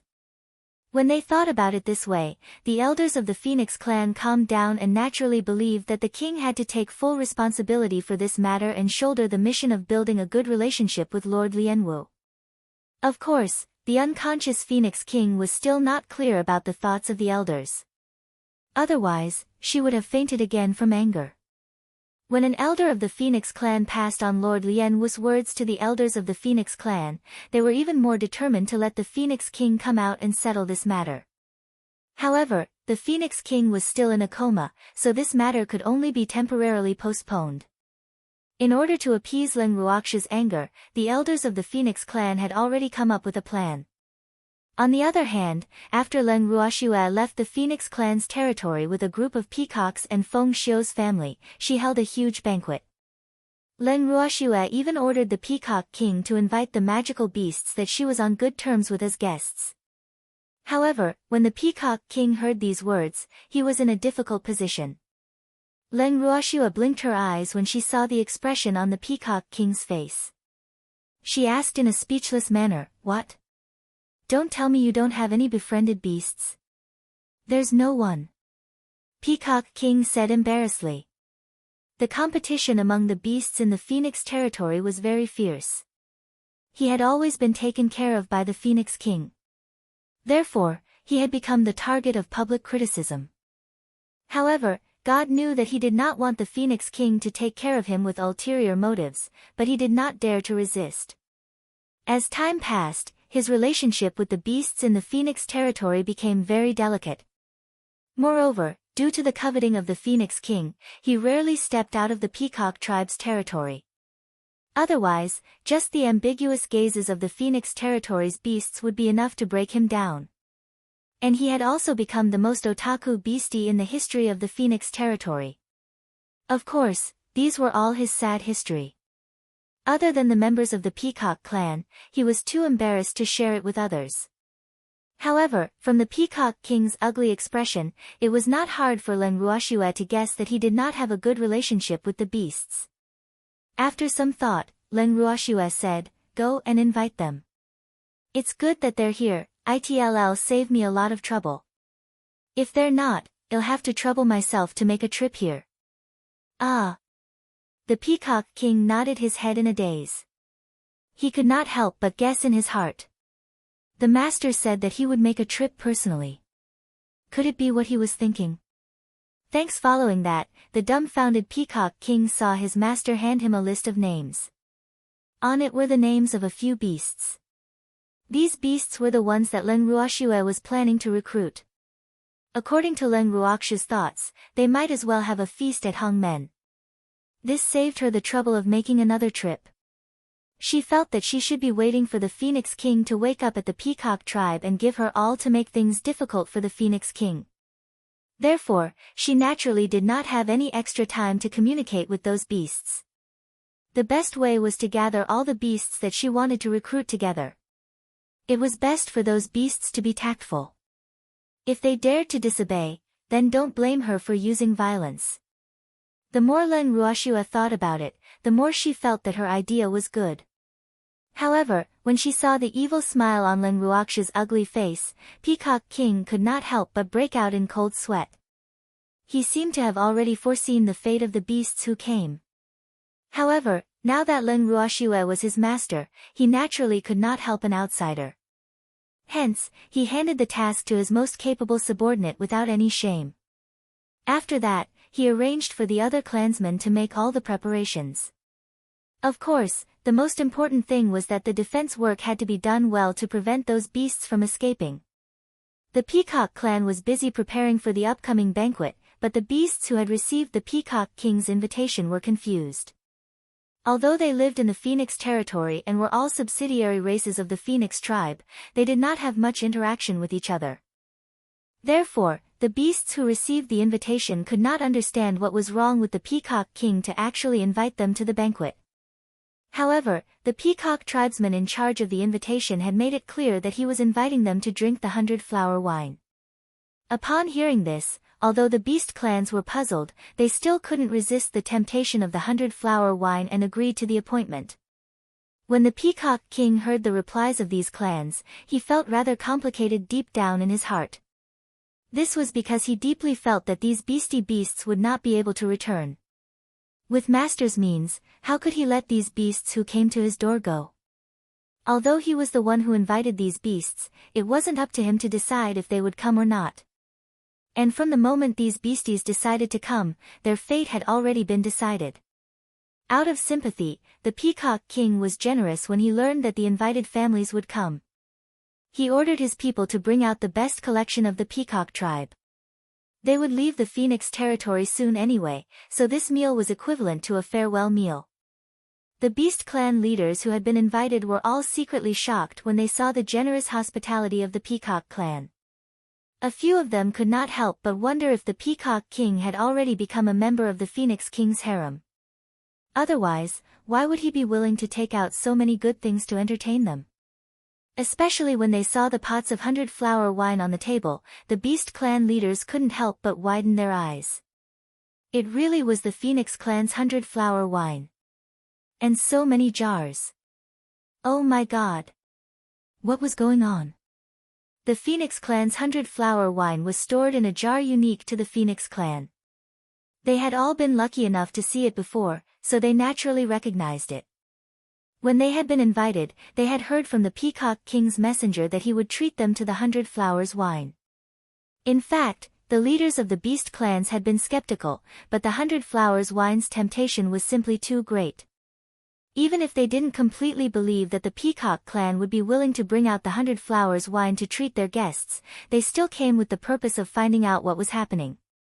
Chapter 24:13, Banquet at Hongmen, 2. But now, after seeing the jar of 100-flower wine with their own eyes, they had no choice but to believe. Seeing so much 100-flower wine, the tribe leaders knew in their hearts that the Peacock tribe had definitely bled a fortune. As for why, they had no idea. Just as the few beast clan leaders were making wild guesses, the Peacock King and Len Ruoxue walked towards them. They naturally recognized the Peacock King. As for the ugly woman beside him, they had never seen her before. However, they didn't think too much about it, thinking that she was the Peacock King's subordinate or something. After exchanging pleasantries with the other beast patriarchs, the Peacock King invited them to take a seat. At this moment, the elders were surprised to find that the ugly woman was sitting beside the Peacock King. This woman was definitely not his subordinate. The Peacock King glanced at the bewildered expressions of the beast leaders and said with a faint smile, "This is my master." What? The beast patriarchs paled in shock upon hearing this. Did they hear wrong? That ugly woman was actually the Peacock King's master. What was going on? When did this happen?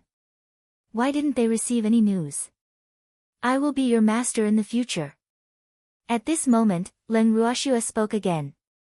As soon as these words were spoken, the faces of the beast patriarchs instantly darkened. The Peacock King looked at his master helplessly. Was he going to deal with these guys before dinner? Wasn't master a little too impatient? Faced with the Peacock King's helpless silence, the beast patriarchs understood that this woman wasn't joking. However, wasn't this too much of a bully? They had no intention of finding a master for themselves. At the thought of this, the Eagle tribe leader, who had the worst temper, shouted angrily with a dark expression, "If you want to be our master, we'll have to see if you have the ability." With that, the Eagle race's leader, who had transformed into his human form, immediately returned to his original form. With a heaven-devouring force, he pounced towards Len Ruoxue's direction furiously. In its true form, the Condor tribe leader was close to 2 meters long. When its 2 huge wings were spread out, it was about 10 meters long. It was also a rare snow condor and had an extremely beautiful appearance. Len Ruoxue was quite satisfied with this condor at first sight. When she saw the enraged Condor tribe leader pouncing towards her, she did not even try to dodge. Instead, she smiled at the ferocious giant condor. The giant eagle was already very close to him, and seeing this ugly monster looking down on it, it became even more angry. It flapped its huge wings and fiercely swooped down from above. Following that, all the beasts present heard a loud bang. A huge creature flipped a few times and fell out of the main venue of the banquet. Before the beasts could see what was going on, the huge creature crashed into the fence built by the Peacock clan. A huge net fell from the sky and caught the huge creature. At this moment, the beasties could see clearly that the person caught in the net was the Eagle tribe leader. All the beasties were silent. Everything had happened too quickly, and they did not see clearly how the Eagle tribe leader had flown out, hit the fence, and was caught in the net. However, the Peacock King, who was standing beside Len Ruoxue, was well aware of everything. Thanks, the one who had sent the Condor tribe leader flying was the little white cat in his master's arms. He looked at the little white cat's small and exquisite claws, then glanced at the Condor tribe leader's huge body. Comparing the size of the two beasts, the Peacock King was about to kneel. Terrifying. It was too terrifying. How could this little kitten be so violent? There was clearly a great disparity in strength. However, that kick had come from the snowy white cat. To be honest, if it was his master who did it, he would feel better, but it wasn't he.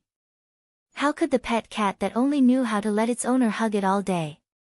The Peacock King couldn't think of any words to describe this cat. However, he knew that he must not provoke this seemingly harmless but violent and bloodthirsty cat in the future. Sob. The Peacock King's little heart was experiencing an unprecedented test at this moment. He even thought to himself that he had never provoked this cat before, right? The Peacock King carefully recalled the past. On the other side, the other beast patriarchs were also shocked, speechless. Their positions and angles weren't as good as the Peacock King's, so they couldn't see clearly who had attacked. However, they knew that it wasn't the ugly woman, but someone else. Who was this person? Although the Condor clan's chief's abilities could not be compared to the 4 great king divine beasts, his abilities were still ranked among the beast clans. Now, he had been sent flying without even using a single move. Not only could the Condor clan's chief not accept it, they could not accept it as well. Looking at the petrified and clearly dispirited Eagle Tribe leader, the Eagle Tribe leader endured it for a long time. In the end, he could not hold back the curiosity in his heart and asked, "May I ask, who was the one who attacked the Condor tribe's chief just now?" "It's me." "What, you want to take revenge for this stupid bird?" Hearing the Eagle Tribe leader's words, Tsang arrogantly said. Because the area of Azure was too small, at the start, the Eagle Tribe leader only heard the sound and did not see anyone. Later, after feeling Azure's anger, the Eagle Tribe leader's face was covered in sweat as he realized that the one who spoke was the little kitten in the ugly woman's arms. This fact immediately threw the Eagle Tribe leader into a state of confusion. Never in his dreams would he have thought that this petite and seemingly weak little cat would actually be able to send the powerful Eagle Tribe leader flying with a kick. Was this reasonable? This was absolutely illogical. The Eagle Tribe leader felt that it was very likely that he had been fooled, so his face instantly turned darker than the bottom of a pot. At this time, the other Beast Tribe leaders also came to a realization and looked at Tsang with constipated expressions. After watching for a long time, they still could not tell that this little kitty had the ability to send the Eagle Tribe leader flying with a kick. The few tribe leaders secretly discussed it and finally decided to send someone out to test the depths of this little kitty. The beasts that were sent out were from the Eagle clan. The Eagle clan was a rather large beast clan with a wide variety of eagles. The eagle that was sent out was the #1 warrior of the Eagle clan. It came from the Golden Eagle clan and had extraordinary strength. However, when Tsang saw the golden eagle in front of him, he didn't even lift his eyelids and only said indifferently, "You want to fight me one-on-one?" "It is." The golden giant eagle looked at Tsang, not daring to be careless. Seeing that Tsang didn't take it seriously, its proud self-esteem couldn't take it anymore. Then, the golden eagle roared again, "If I win, you'll have to follow my orders in the future." Chapter 24:14, Banquet at Hongmen, 3, "No problem," he said. "Then what if I beat you? Will your eagle clan listen to my nyo from now on?" This, the golden eagle stammered. This was not something it could decide. "So you can't make the decision?" Tsang laughed, his face full of disdain. "You can't make the decision," Yi Tsang said. "Then find someone who can make the decision to fight me one-on-one." Hearing this, the giant golden eagle turned to look at the Eagle Tribe leader. The Eagle Tribe leader was a little angry and cursed in his heart. "Why are you looking at me?" To be honest, he only wanted to send someone to test the cat's strength. He didn't want them to use the fate of the Eagle clan as a bargaining chip. But now, it seemed that if he didn't agree, this little kitten wouldn't accept the challenge at all. "I promise you." The Eagle Tribe leader gritted his teeth and pondered for a long while before helplessly replying. He didn't believe that the cat was that strong. Hee. "That's the way," Tsang said with satisfaction. Then, the beasts saw a white lightning bolt shoot out from Leng Ruox's chest. Then, the beasts heard a scream. When they took a closer look, they saw that the beautiful golden eagle was now covered in wounds and most of its beautiful golden feathers had fallen off. It was a horrible sight. After a pained cry, the proud golden eagle couldn't accept the difference in strength between it and Azure, and fainted from the pain. At the sight of this, the Eagle Tribe leader's face turned ashen. He didn't even see how the cat had attacked, and the #1 warrior of his tribe had already been seriously injured. Such a difference was too much of a blow to the beast. Then, he thought of what he had promised the kitten. Instantly, he shriveled up like a frost-beaten eggplant. Seeing the dejected look on the Eagle Tribe leader's face, the few Beast Tribe leaders who were still relatively safe at the moment did not dare to make a sound. One had to know that the Eagle Tribe leader was the most powerful among the Beast Tribe leaders. But now, he was in such a state. The other beast chieftains were so depressed that they were about to vomit blood. The eagle chieftain had not even made a move, and he had already become someone else's beast. What were they supposed to do then? All of the beast patriarchs were on the verge of tears. They could sense that they wouldn't be able to struggle for much longer. Sure enough, they heard Song say, "Now it's your turn. Do you want me to make a move, or do you want to surrender?" Woo! It was their turn so soon. I surrender. A thin-looking young man took the lead to speak. He was the leader of the Goose Clan. The strength of the Goose Clan was incomparable to that of the Eagle Clan and the Condor Clan. Since they could not beat this cat, he deeply felt that there was no need for him to continue resisting. "You're a good child." Azure nodded in satisfaction. The leader of the wild goose tribe was not happy at all after being praised, because he had already felt several unfriendly gazes. He knew that because of his good-for-nothing surrender, the other leaders of the beast tribes had some opinions about him. But, what could he do? He was a disadvantageous group, sob. After taking the initiative to surrender, in order to reduce the huge pressure on himself, the Yen clan leader could not help but move closer to Len Ruoxue so that he would not become the punching bag for the other beasties. When Len Ruoxue saw this, she could not help but laugh to herself. However, in order to cooperate with Tsang, Len Ruoxue deliberately put on a straight face and said, "I'll give you 5 more minutes to think about it. If you still don't give me an answer after 5 minutes, I'll have to use force." "Girl, don't wait for 5 minutes, use force now. I think these guys won't give up until they see the coffin. It's useless to give them 50 minutes and they're even delaying our meal. So, let's not wait any longer." When Song heard Len Ruoxue's words, he was extremely anxious. If it wasn't afraid that these guys would delay its meal, it wouldn't even bother to attack. Therefore, its only hope now was that these beasts would be tactful and not let it worry too much. Otherwise, it would be angry. After hearing Song and Len Ruoxue's conversation, the few clan leaders of the beast clans who had yet to express their stance were on the verge of tears. This was definitely forcing them. Why did they have such a hard life? If I had known, I wouldn't have come for this meal. Woo! Even if you didn't come for this meal, we would still find you. So, just accept your fate. Don't put up a stubborn resistance, it's useless. After hearing the inner thoughts of the Beast Clan leaders, Azure told them this terrifying truth. When the Beast Clan leaders heard this, their expressions became even uglier. Song could no longer stand Mo Wuxie's attitude and immediately, a few of the beast leaders fell to the ground. Including the Eagle Clan leader, the other Beast Clan leaders all had pale faces as they looked at Song in disbelief. This cat had only released a little bit of its aura and it was able to suppress them to the point where they couldn't breathe. What kind of strength was this? Thanks, I'm afraid that even the Phoenix King can't do anything to this cat. After sensing Song's strength, the other beast tribe leaders who had wanted to ask for help from the Phoenix tribe gave up on that thought. They then looked at Song like wives and said with a wronged expression, we are willing to surrender. Sob. The situation is pressing. Seeing that the matter was settled, Azure smiled in satisfaction. It would have been better if you had known earlier. None of the beast leaders dared to reply. Then, they heard Song Yu mutter to himself, although you've surrendered, you've wasted our precious meal time. So, I'm going to punish you. None of you are allowed to drink today.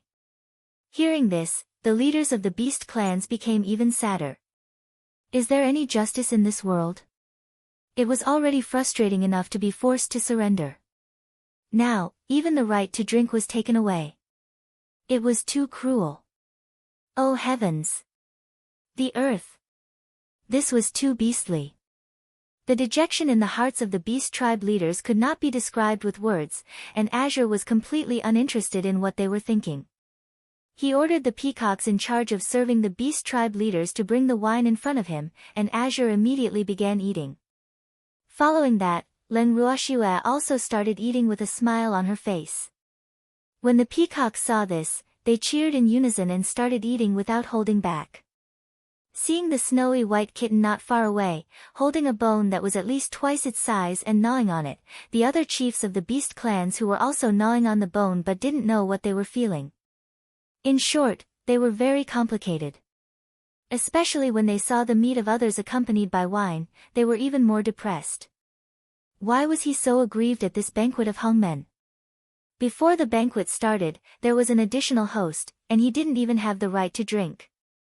The Eagle tribe leader had even guessed that this person might not even have prepared a portion for them. Otherwise, why would he take them down before they even started eating?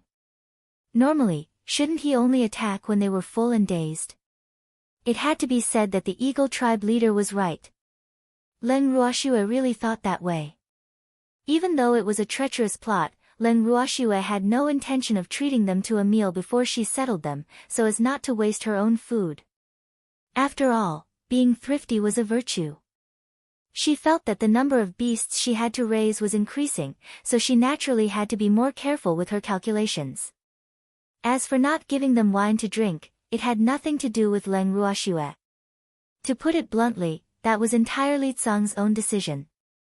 Tsang, that stingy fellow, would not bear to feed these idiots good wine. Just like that, Len Ruoxue led the peacocks to eat and drink to their heart's content. As for the few beast clan leaders who had come for the wine, they could only smell the wine without any complaints. Otherwise, if the little kitty were to go on a rampage, none of them would be able to hold it back. After the feast at hungmen in their eyes ended, the few beast clan leaders took the initiative to acknowledge their master. Under Len Ruoxue's arrangement, they returned to their clan to pack their things and also to appease their clansmen who were still unaware of the truth. Len Ruoxue, on the other hand, continued to stay in the Peacock clan. She also informed the clan leaders that if there were any difficulties that they could not solve, they had to tell her and she would settle it. Hearing this, the hearts of the other beast clan leaders began to tremble. Could they say that they didn't dare to trouble their newly minted master?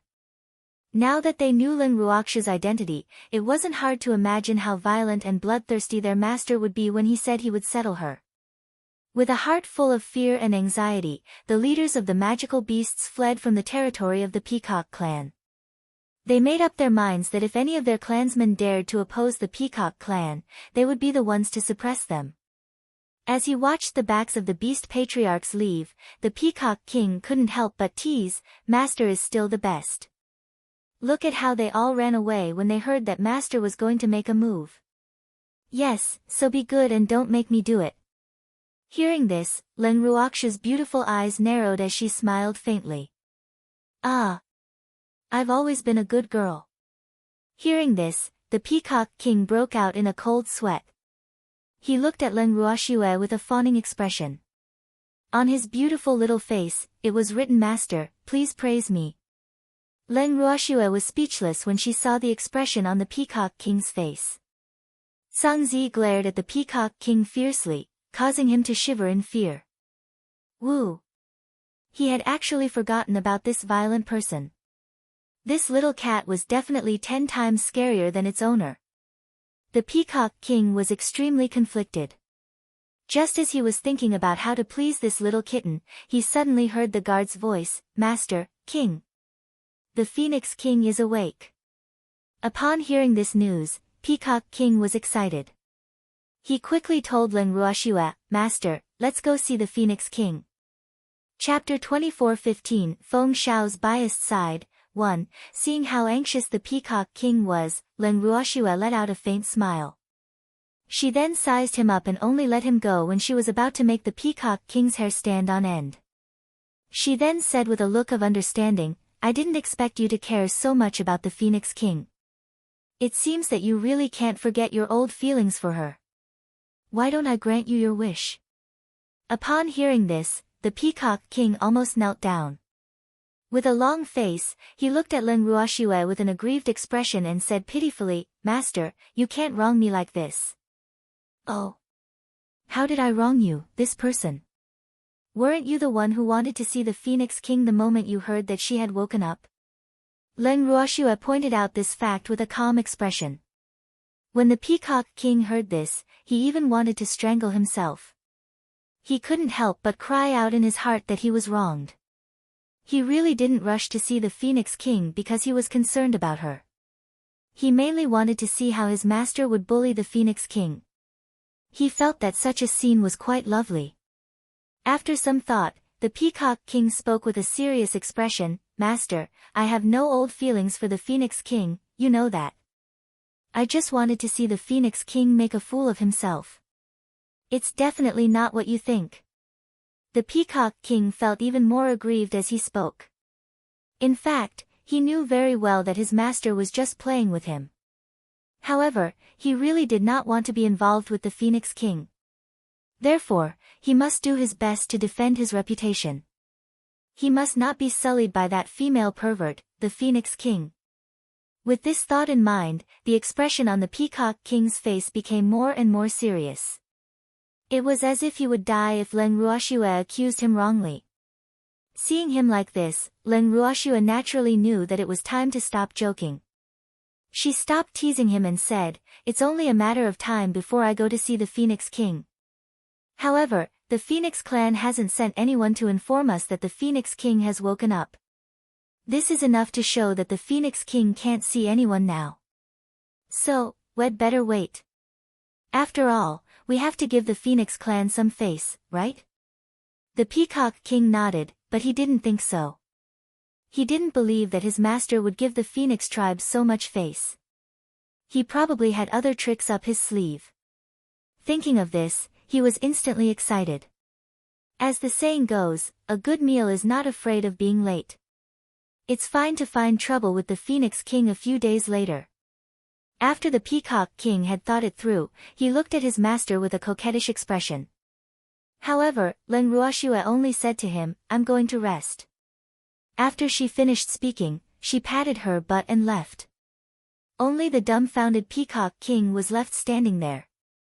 The Peacock King couldn't understand why his master suddenly wanted to rest. There was no sign of it at all. AI. No one could guess the master's thoughts. The Peacock King sighed and went to rest. At the same time, the Phoenix King, who had just woken up in the Phoenix clan, was also facing the threat of a treacherous plot. However, there was no food or wine to eat in this treacherous plot. Thanks all the elders of the Phoenix clan gathered in the Phoenix King Palace. They had already discussed the countermeasures and results, and all of them were staring at the sick Phoenix King who was half lying on the bed, their faces full of helplessness. After the elder and the Phoenix King stared at each other for a long time, the Phoenix King finally couldn't help but burst out, "How long do you plan to watch me? If you have something to say, say it. Get lost after you're done, I still need to rest." The Phoenix King's tone was extremely unpleasant. When the elders of the Phoenix clan heard this, they were even more dissatisfied with her. At this moment, an elder of the Phoenix tribe, under the encouraging gazes of the other elders, said in a slightly reproachful tone, "Phoenix King, although you are the Phoenix King, we are also the elders of the Phoenix King. How can you speak to us so rudely and impolitely? Damn it. You still know that I'm the Phoenix King. So many of you elders have come to see me, what is the meaning of this?" The Phoenix King was also very dissatisfied. She was not a fool. Looking at the elders' expressions, she knew that these elders had something to tell her. Moreover, it was a very important thing. Otherwise, they would not have come in such a neat manner. Apart from the elders who were not in the clan, almost all the elders were present. The king has just woken up.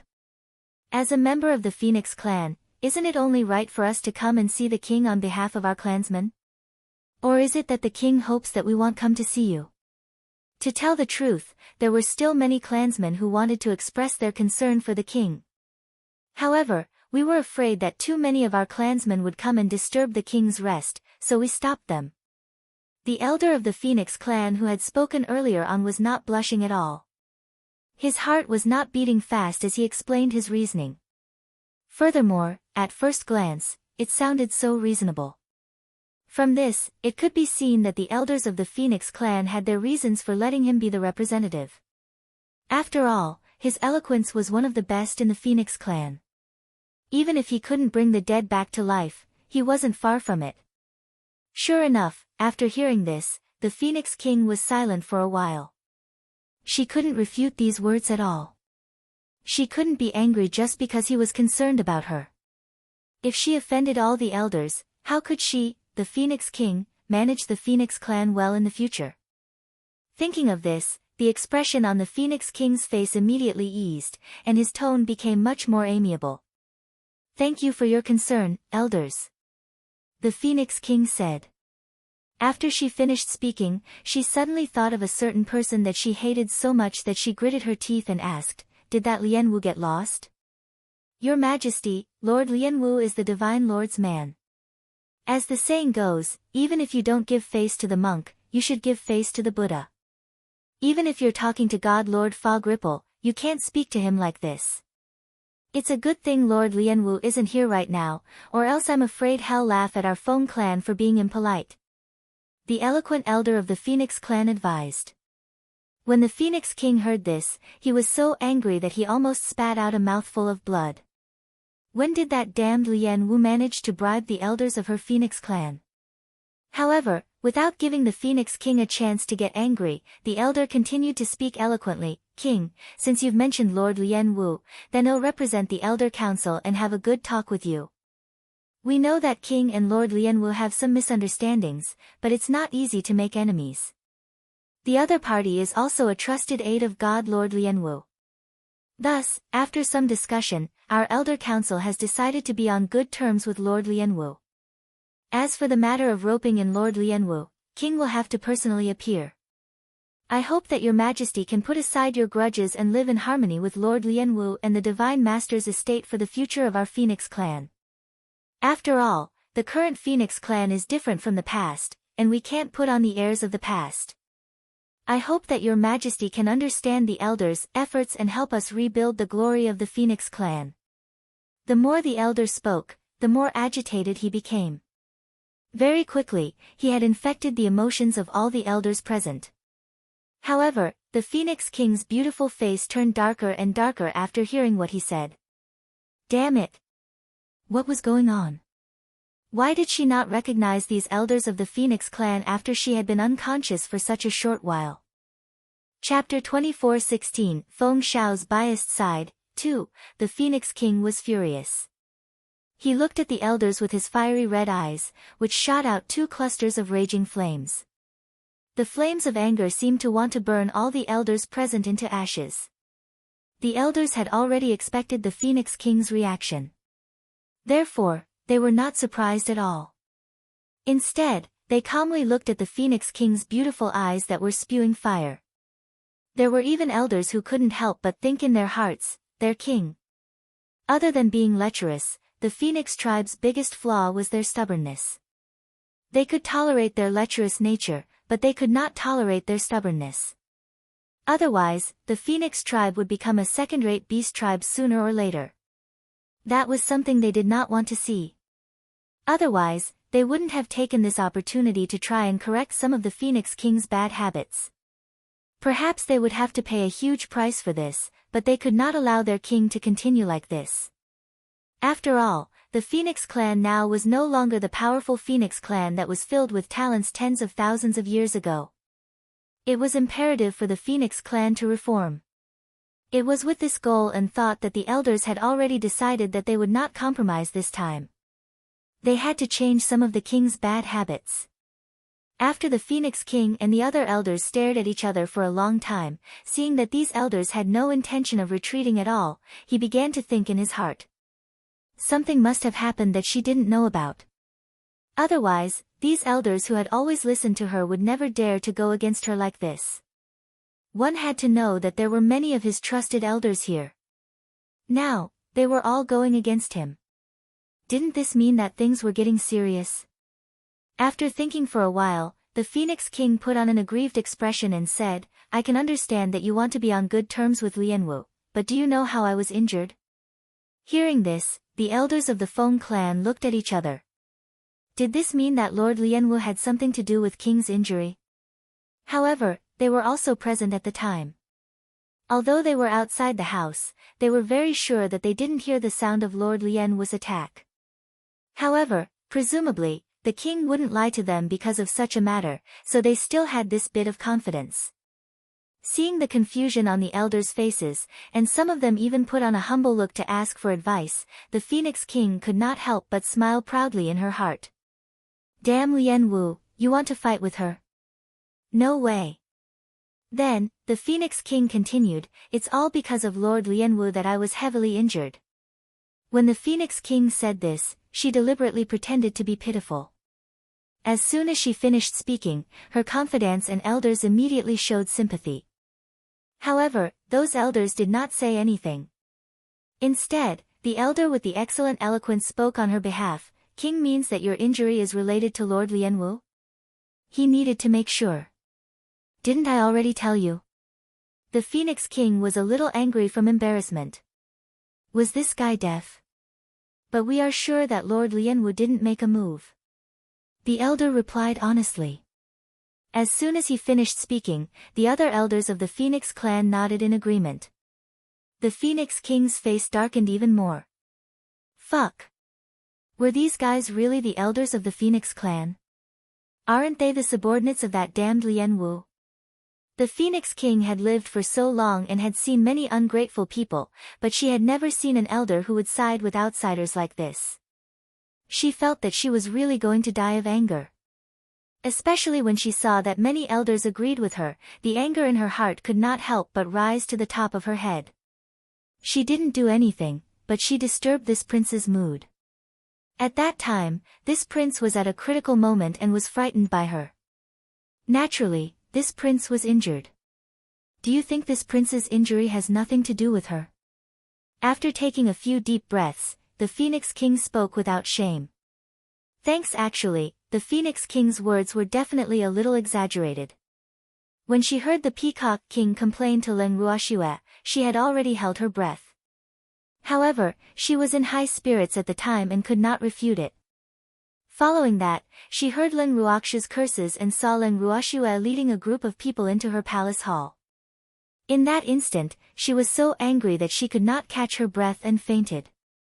As for overindulgence, it was the crime Leng Ruoxue had arranged for her. The elders of the Phoenix clan were not surprised that the Phoenix King, who had a criminal record, had fainted because of this. After all, their king was indeed lustful. However, the Phoenix King didn't think that there was anything wrong with her liking men. Not only was she not ashamed, but she was also proud of it. Moreover, she also really felt that fainting from doing something was better than fainting from anger. As such, the Phoenix King naturally found a good reason to pass out. However, when the elders of the Phoenix clan heard the Phoenix King's shameless words, they blushed in embarrassment and wished they could find a hole to hide in. How could the Phoenix King have the nerve to say this? Some of the elders with high self-esteem were embarrassed and angry, and their faces were red with anger. Many of the elders expressed their helplessness towards the Phoenix King. They had truly experienced the king's thick skin today. AI. No wonder all the little phoenixes now. King, this matter cannot be completely blamed on Lord Lien Wu. As the king of the Phoenix clan, Lord Lien Wu is also a guest of my clan. How could you only care about your own enjoyment and not properly entertain the guest? Under the expectant gazes of all the elders, the elder who was highly anticipated by the crowd once again opened his mouth to criticize.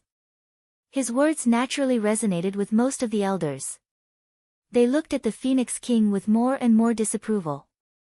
When the Phoenix King saw this, he was truly angry. Fuck.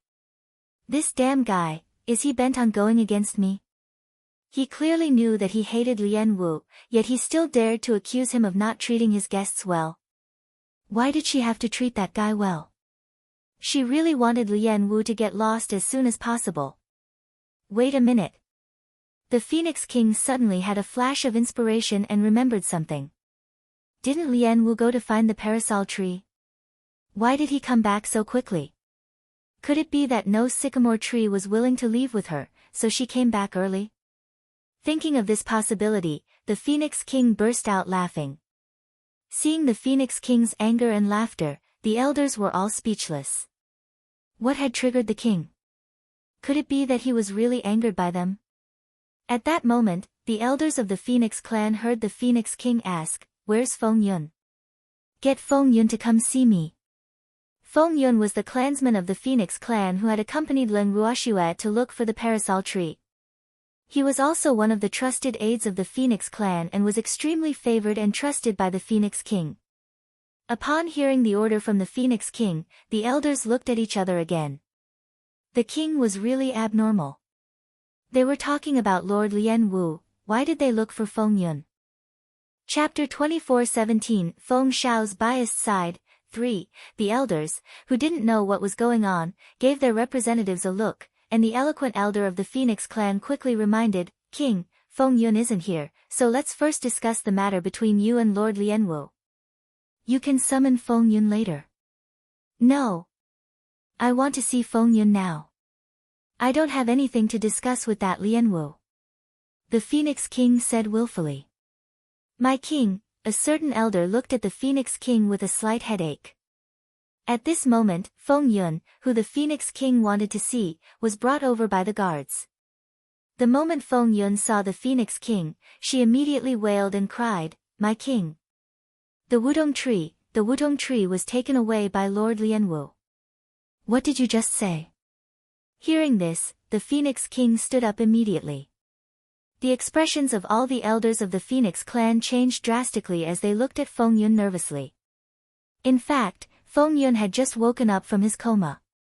Just as he was about to report this matter to the Phoenix King, he coincidentally received a guard's notice that the Phoenix King wanted to see him.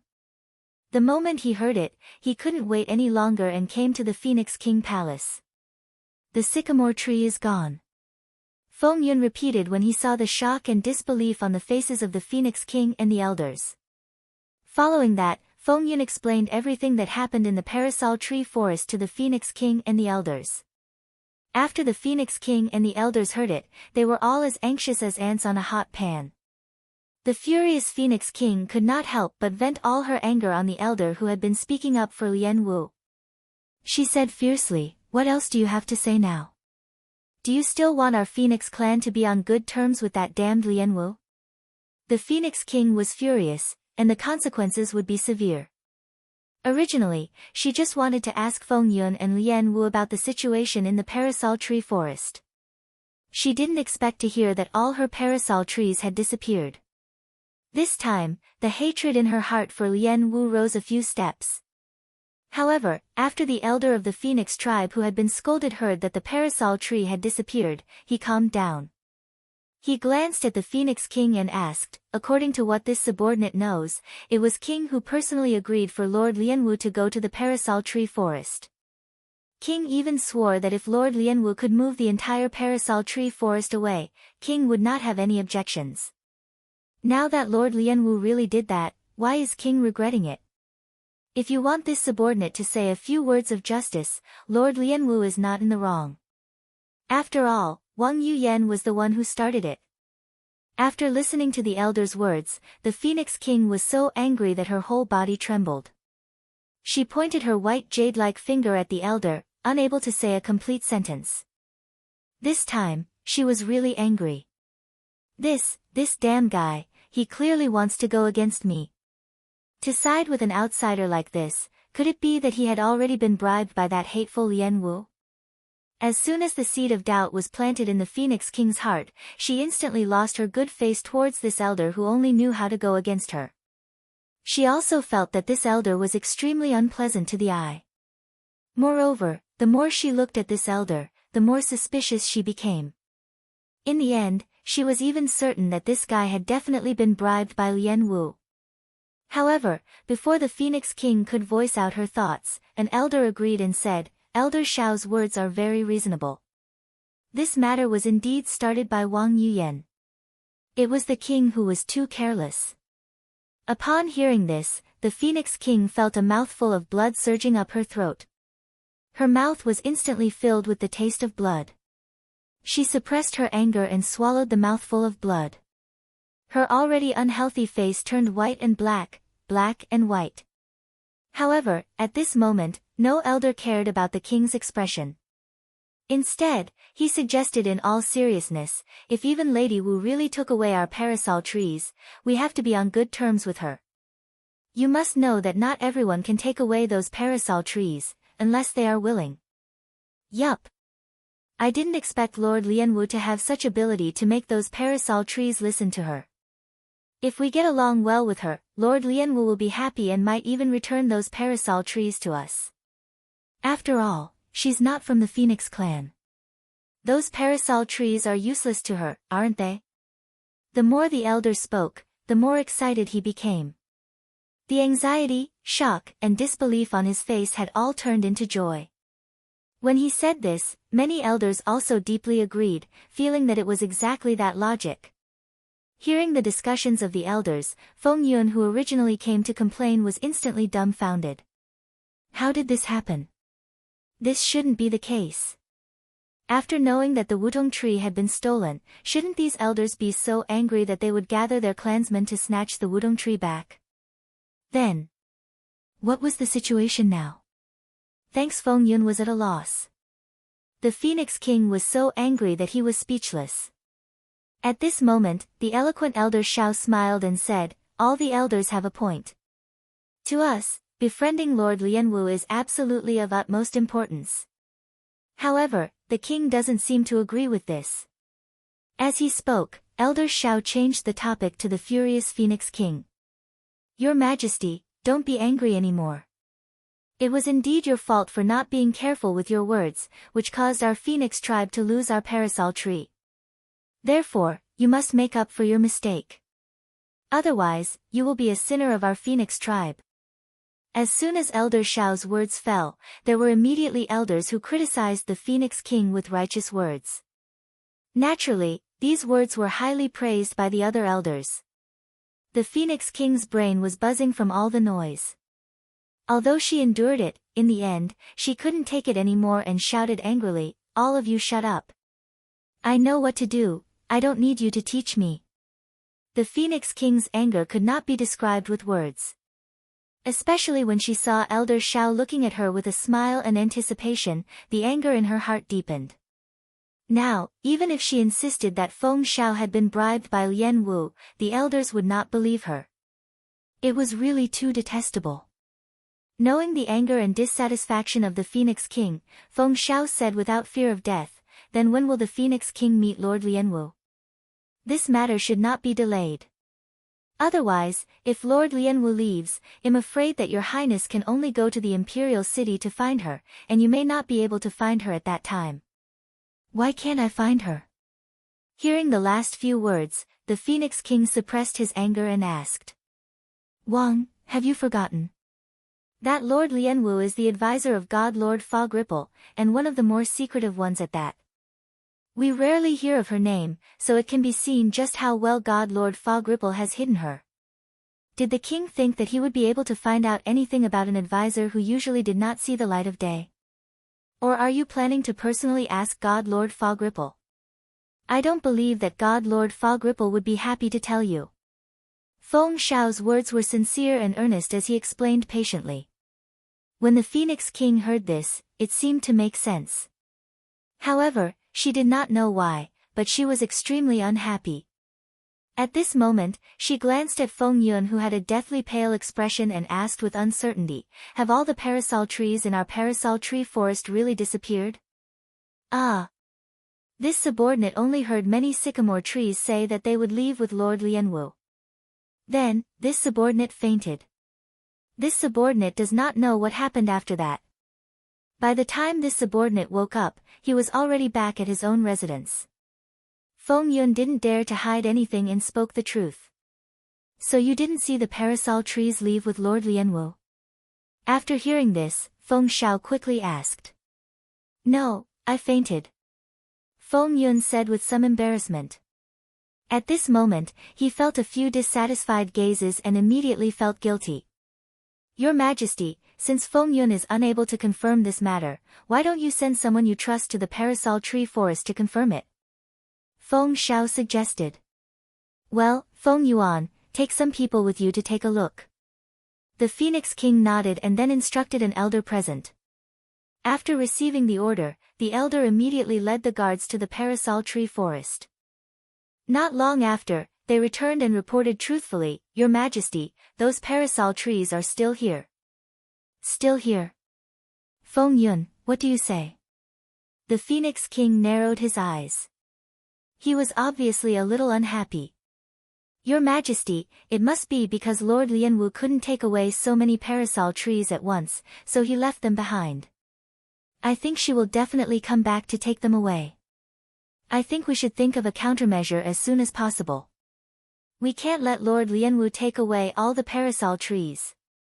Feng Yun's forehead was covered in sweat as he thought about what to say. What do you all think of Feng Yun's idea? After hearing Feng Yun's words, the Phoenix King turned to look at the other elders and asked. Your Majesty, this is inappropriate. Feng Shao said sternly. Then, he began to reason, King, you've already made an oath. If Lord Lianwu can take away those parasol trees, you can't stop him.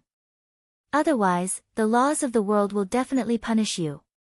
Once this matter is spread out, our Phoenix clan will probably become people who go back on their words. The reputation of our Phoenix clan cannot be ruined by breaking our promise. Then what do you suggest we do? When the Phoenix King heard Feng Shao's words, he roared again in anger. She really wanted to scold him, you ungrateful wretch, what benefits did Lianwu give you to make you speak up for that ugly woman? In fact, there was a sentence in her heart that she had never had the chance to say. That was, I can't stop you, but can't you? But at this time, the Phoenix King believed that as long as she revealed this thought, she would be despised by the elders who valued the reputation of the Phoenix clan, especially that Feng Shao who sided with outsiders. Who knew what kind of great reason he would come up with? With this thought in mind, she could only give up on this idea. Chapter 24:18, The Consequences of Getting Lost. 1. In this subordinate's opinion, if Lord Lianwu really comes back to take those parasol trees, we will naturally let him go. Feng Shao said matter-of-factly, and after that, he deliberately paused and looked up at the dark face of the Phoenix King. When the Phoenix King heard this, he was furious. Fuck. She knew that this damned Feng Shao would say this. At this moment, she felt even more that Feng Shao had been bribed by that hateful Lianwu. Otherwise, why would he always favor an outsider? Look, where did they all go? The divine realm was almost unable to contain him, right? However, despite being angry, the Phoenix King miraculously did not roar out immediately this time. Humph. She wanted to see what kind of reaction the elders of her family would have after hearing Feng Shao's words. Just as the Phoenix King had expected, after Feng Shao's words came to a temporary end, Feng Yun, who was in charge of bringing Leng Ruoxue to the parasol tree forest, immediately shouted with a face full of disbelief, Elder Feng Shao, how could you suggest this? If Lord Lianwu takes away all the parasol trees, how do you want our Phoenix clan to live? At this moment, other than Feng Yun, no other elder said anything. Feng Yun did not want to say these words, but he knew the king's personality well and was afraid that the Phoenix King would blame him. Thus, he could only stand out. However, after he bravely said these words, he saw the satisfied expression on the Phoenix King's face from the corner of his eye. Instantly, he relaxed and felt that he had made the right choice. After Feng Shao heard Feng Yun's words, he did not reveal a guilty or flustered expression as the Phoenix King had hoped. Instead, he smiled faintly and said, I haven't finished yet. Why are you in such a hurry? Ah. Feng Yun was a little dumbfounded. Was this considered to have resolved his question? Wasn't this a little too easy? What I mean is, for the sake of our Phoenix clan's reputation, we can't stop Lord Lianwu from taking away those parasol trees. This is all for the sake of our Phoenix clan's credibility. However, we can be on good terms with Lord Lianwu. As long as we can make Lord Lianwu happy, Lord Lianwu should return the parasol trees to us. After all, she doesn't have much use for those parasol trees, right? Looking at the elders present with a smile, Feng Shao repeated the words of an elder with a smile. His words also received the approval of most of the elders. For a moment, almost all the elders had their eyes on the Phoenix King. Because the elders of the Phoenix tribe were not stupid. The key to being on good terms with Lord Lianwu was their queen. When the Phoenix King heard that the topic had changed back to him, he was furious. Fuck. Were these elders determined to force her to lower her head to Lianwu? She didn't even take Fog seriously. If he wanted her to lower her head to Lianwu, wasn't that asking for her life? The Phoenix King was extremely unwilling, but when he saw the determined looks on the elders' faces, the Phoenix King couldn't help but feel a little irritated. She couldn't understand what was going on with these elders. Why did he change into a completely different person in such a short time? She couldn't even recognize him. In the past, even if the Elder Council didn't listen to her, they rarely opposed her orders, let alone forcing her to be on good terms with the woman she hated. In the past, this was something that would have been impossible. But now? What was with the elders' unyielding expression now? When the Phoenix King saw how unyielding the elders of the Phoenix clan were, he was so mad that he wanted to bite them. Thanks, damn it. The main culprit of all this was Feng Xiao. The Phoenix King was filled with hatred. The gazes that were directed at Feng Xiao became even more unfriendly. However, Feng Xiao acted as if he did not see it and calmly allowed the Phoenix King to look at him. Seeing Feng Xiao's attitude of a dead pig not afraid of boiling water, the Phoenix King was completely speechless, and at the same time, he also wilted. Let me consider this matter, the Phoenix King said with an irritated face. In her heart, she was thinking of dragging it out as long as possible. She really didn't want to deal with that Lian Wu. How long does your Majesty plan to consider? Feng Xiao, who had seen through the Feng King's thoughts, asked without letting go. The Phoenix King was furious. This Feng Xiao is doing this on purpose, right? Your Majesty, this matter is easier said than done. Lord Lianwu is still waiting for you at the Peacock clan. If she knows that you've woken up and we haven't sent anyone to inform her, perhaps Lord Lianwu will come to see you in anger. At that time, our Phoenix clan will be in a passive position. Therefore, for the sake of the Phoenix clan, please make your decision as soon as possible. Ignoring the anger of the Phoenix King, Feng Xiao continued to remind him. At this time, other elders echoed, Your Majesty, Elder Feng Xiao's words are reasonable. I ask Your Majesty to quickly decide how to befriend Lord Lianwu. Wasn't there a human saying, the King of Hell is easy to see, but the little devil is hard to deal with? Although Lord Lianwu was only an assistant to God Lord Rhyme, she was even more of an enemy that could not be offended.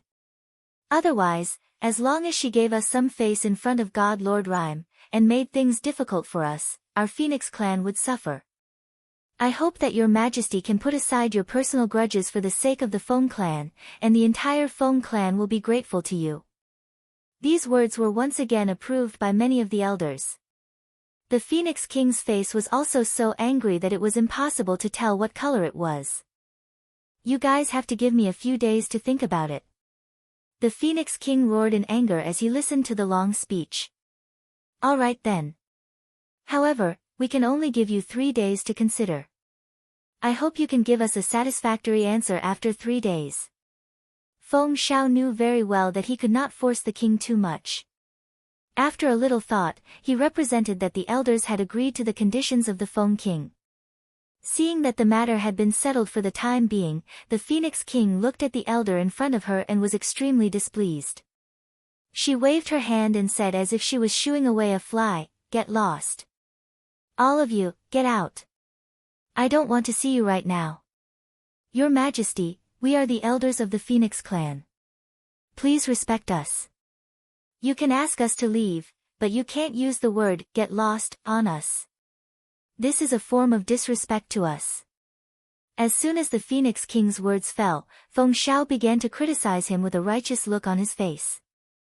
When the other elders heard this, they first looked at Feng Xiao in a daze, and then suddenly reacted. That's right. Feng Xiao was right. They were the elders of the Phoenix clan. Although their status was not as noble as the Phoenix King, their dignity could not be trampled on by anyone, not even the Phoenix King. With this thought, all the elders were instantly enraged. Of course, these words were also reminded by Feng Xiao. Otherwise, they would not have realized what was wrong with the Phoenix King telling them to get lost. Because in the past, when the Phoenix King was angry, she often used this word on them. However, at that time, they didn't feel anything wrong. But now with Feng Xiao's reminder, all the elders instantly came to a realization. The Phoenix King was indeed too disrespectful to them. They were the elders of the Phoenix clan. An elder who had been taking care of the affairs of the Phoenix clan every day, even if he didn't have any merits, he should have worked hard, right? However, not only did the Phoenix King not say a single heartwarming word to them, but he also asked them to get lost. Chapter 24:19, The Consequences of Getting Lost, 2, This was really bullying. The more the elders thought about it, the angrier they became. Gradually, the way they looked at the Phoenix King became more and more unfriendly. Seeing this, the Phoenix King was at a loss for a moment. Fuck. So what if these elders were planning to rebel? With this thought in mind, the Phoenix King's anger surged up in his heart and he roared out in anger, "What are you guys doing? Do you want to rebel? What's wrong with telling you to get lost? You're just my dogs. If I tell you to get out, you'll have to get out obediently. Now, get out, I don't want to see you."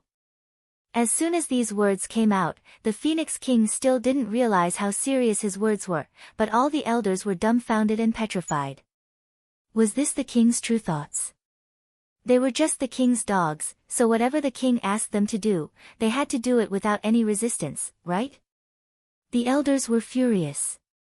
The sixth elder, who had a rather high status among the elders, glanced at the Phoenix King and said indifferently, "Please speak, Wang Shen.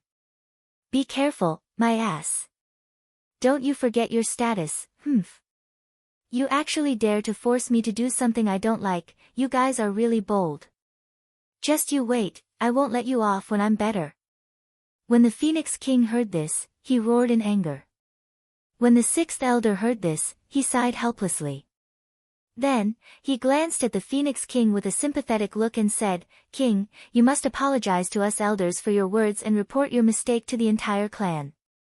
Otherwise, we will go on strike." "Right. If the king doesn't apologize to us, well, go on strike." The sixth elder's words were echoed by the other elders. This time, they were really disappointed. In the past, no one had pointed out the inappropriateness of the king's words. Perhaps no one had thought that it was a big deal for the king to treat them like this. But now, after being pointed out by Elder Feng Xiao, they could not accept it in their hearts. This was like a guy who had been deceiving himself and others all this time. One day, he would no longer be able to deceive himself. Then, the deception that he had suffered in the past would naturally be magnified infinitely. And at this moment, it was precisely such a situation. The crime of the Phoenix King was somewhat unforgivable. However, the Phoenix King obviously didn't believe that these elders would really go on strike. So, he said disapprovingly, "Strike? Humph. Are you threatening me? I don't buy that. If you want to go on strike, go ahead. Do I care?" Seeing how nonchalant the Phoenix King was and how he was speaking nonchalantly, the hearts of the elders turned cold. They were even more disappointed in the Phoenix King's words and actions. After exchanging a glance with each other, the elders left the Phoenix King's bedchamber together without looking back. Before he left, Feng Xiao still kindly reminded him, "King, don't blame me for not warning you. It's better to quickly decide how to get on good terms with Lord Lianwu. Otherwise, when they come to you personally, you'll be in a very passive position." Feng Xiao didn't have the mood to tell the Phoenix King that even Lord Wu wanted to settle the score with her. It was precisely because no one had told the Phoenix Prince that the completely clueless Phoenix Prince only realized that she had a huge problem waiting for her when Ling Ruoxue came looking for her. But at this time, the Phoenix King didn't care about Feng Xiao's words at all. He only felt that these words made her upset. He glared at Feng Xiao and shouted, "Get lost. Don't let me see you again." "Thanks, don't worry, Your Majesty. Feng Xiao will get lost far away so that the king can't find me." Feng Xiao smiled indifferently and then left King Feng's chamber calmly. Without the disturbance of the unsightly elders, the Phoenix King began to recuperate in peace and ordered the guards not to disturb him for anything. Just like that, the Phoenix King had missed out on many things. By the time she reacted and wanted to make up for it, it was already too late. As for the elders who had left in anger, they immediately called for an emergency elder meeting when they got back. In the end, they decided to go on strike from now on. This time, they were definitely not joking. He was determined to carry out the strike to the end. The elders, who were usually favored by the Phoenix King, did not have any intention to speak up for the Phoenix King at this moment. They were also extremely angry. After the emergency elder council had ended, many elders had decided to leave the Feng clan for a while to take a walk and relax. The elders who planned to stay in the clan decided to go into seclusion, in case the Phoenix King made him a coolie. The Phoenix clan was a rather proud beast clan. Even if the Phoenix King was their king, they were not so cheap as to be treated like dogs by her. After deciding on where to go, the elders of the Feng clan decided to gather again for the last time. After all, it would be difficult for them to be as united as they were now. After the meal, Feng Xiao went to see the sixth elder. The sixth elder was the only one who had no intention of leaving the Feng clan, nor did he have any intention of going into seclusion. After a secret discussion between the two, Feng Xiao left the Feng clan the next day. The sixth elder, who stayed behind, was no longer in charge of the affairs of the Phoenix clan. His only job every day was to visit the two severely injured clansmen. They were the two patriarchs of the Phoenix clan that Len Ruoxiwe had sent back as spies. At this time, their injuries had almost recovered, but their memories were still intermittent. It was because of this that the two old phoenixes became patients with peace of mind and did not ask about the affairs of the Phoenix clan. The two of them were brothers in the same boat. After the previous battle and the experience of becoming Len Ruoxi's beast together, their relationship had improved by leaps and bounds. The sixth elder, who was usually close to them, was also happy to see this. The sixth elder had always felt that these two guys were usually too isolated and didn't have any life-and-death friendship. Now that the sparks of friendship had been ignited in a battle, the two of them would have a place to talk in the Feng clan in the future. With this thought in mind, the sixth elder even arranged for the two to recuperate in the same residence, which was more convenient for her to visit. When he visited the two powerful patients, the sixth elder naturally told them about the current situation of the Feng clan. After hearing it, the two of them were dumbfounded and their eyes widened. Was the heavens helping him? They hadn't even done anything yet. The Phoenix clan had been torn apart. This seemed to be the work of the Phoenix King. When the two of them first heard this news, it really took them a long time to digest it before they came back to their senses. Seeing this, the sixth elder could understand their feelings and consoled them. You don't have to worry too much. Our only purpose is to make the Phoenix King yield. We won't really leave the Phoenix clan to die. That's good. The two of them looked at each other and said in unison. However, they both thought in their hearts that they were not worried at all. They were all Len Ruoxi's people. The more chaotic the Phoenix clan was, the better it would be for them. AI. After appeasing the two patients, the sixth elder sighed again.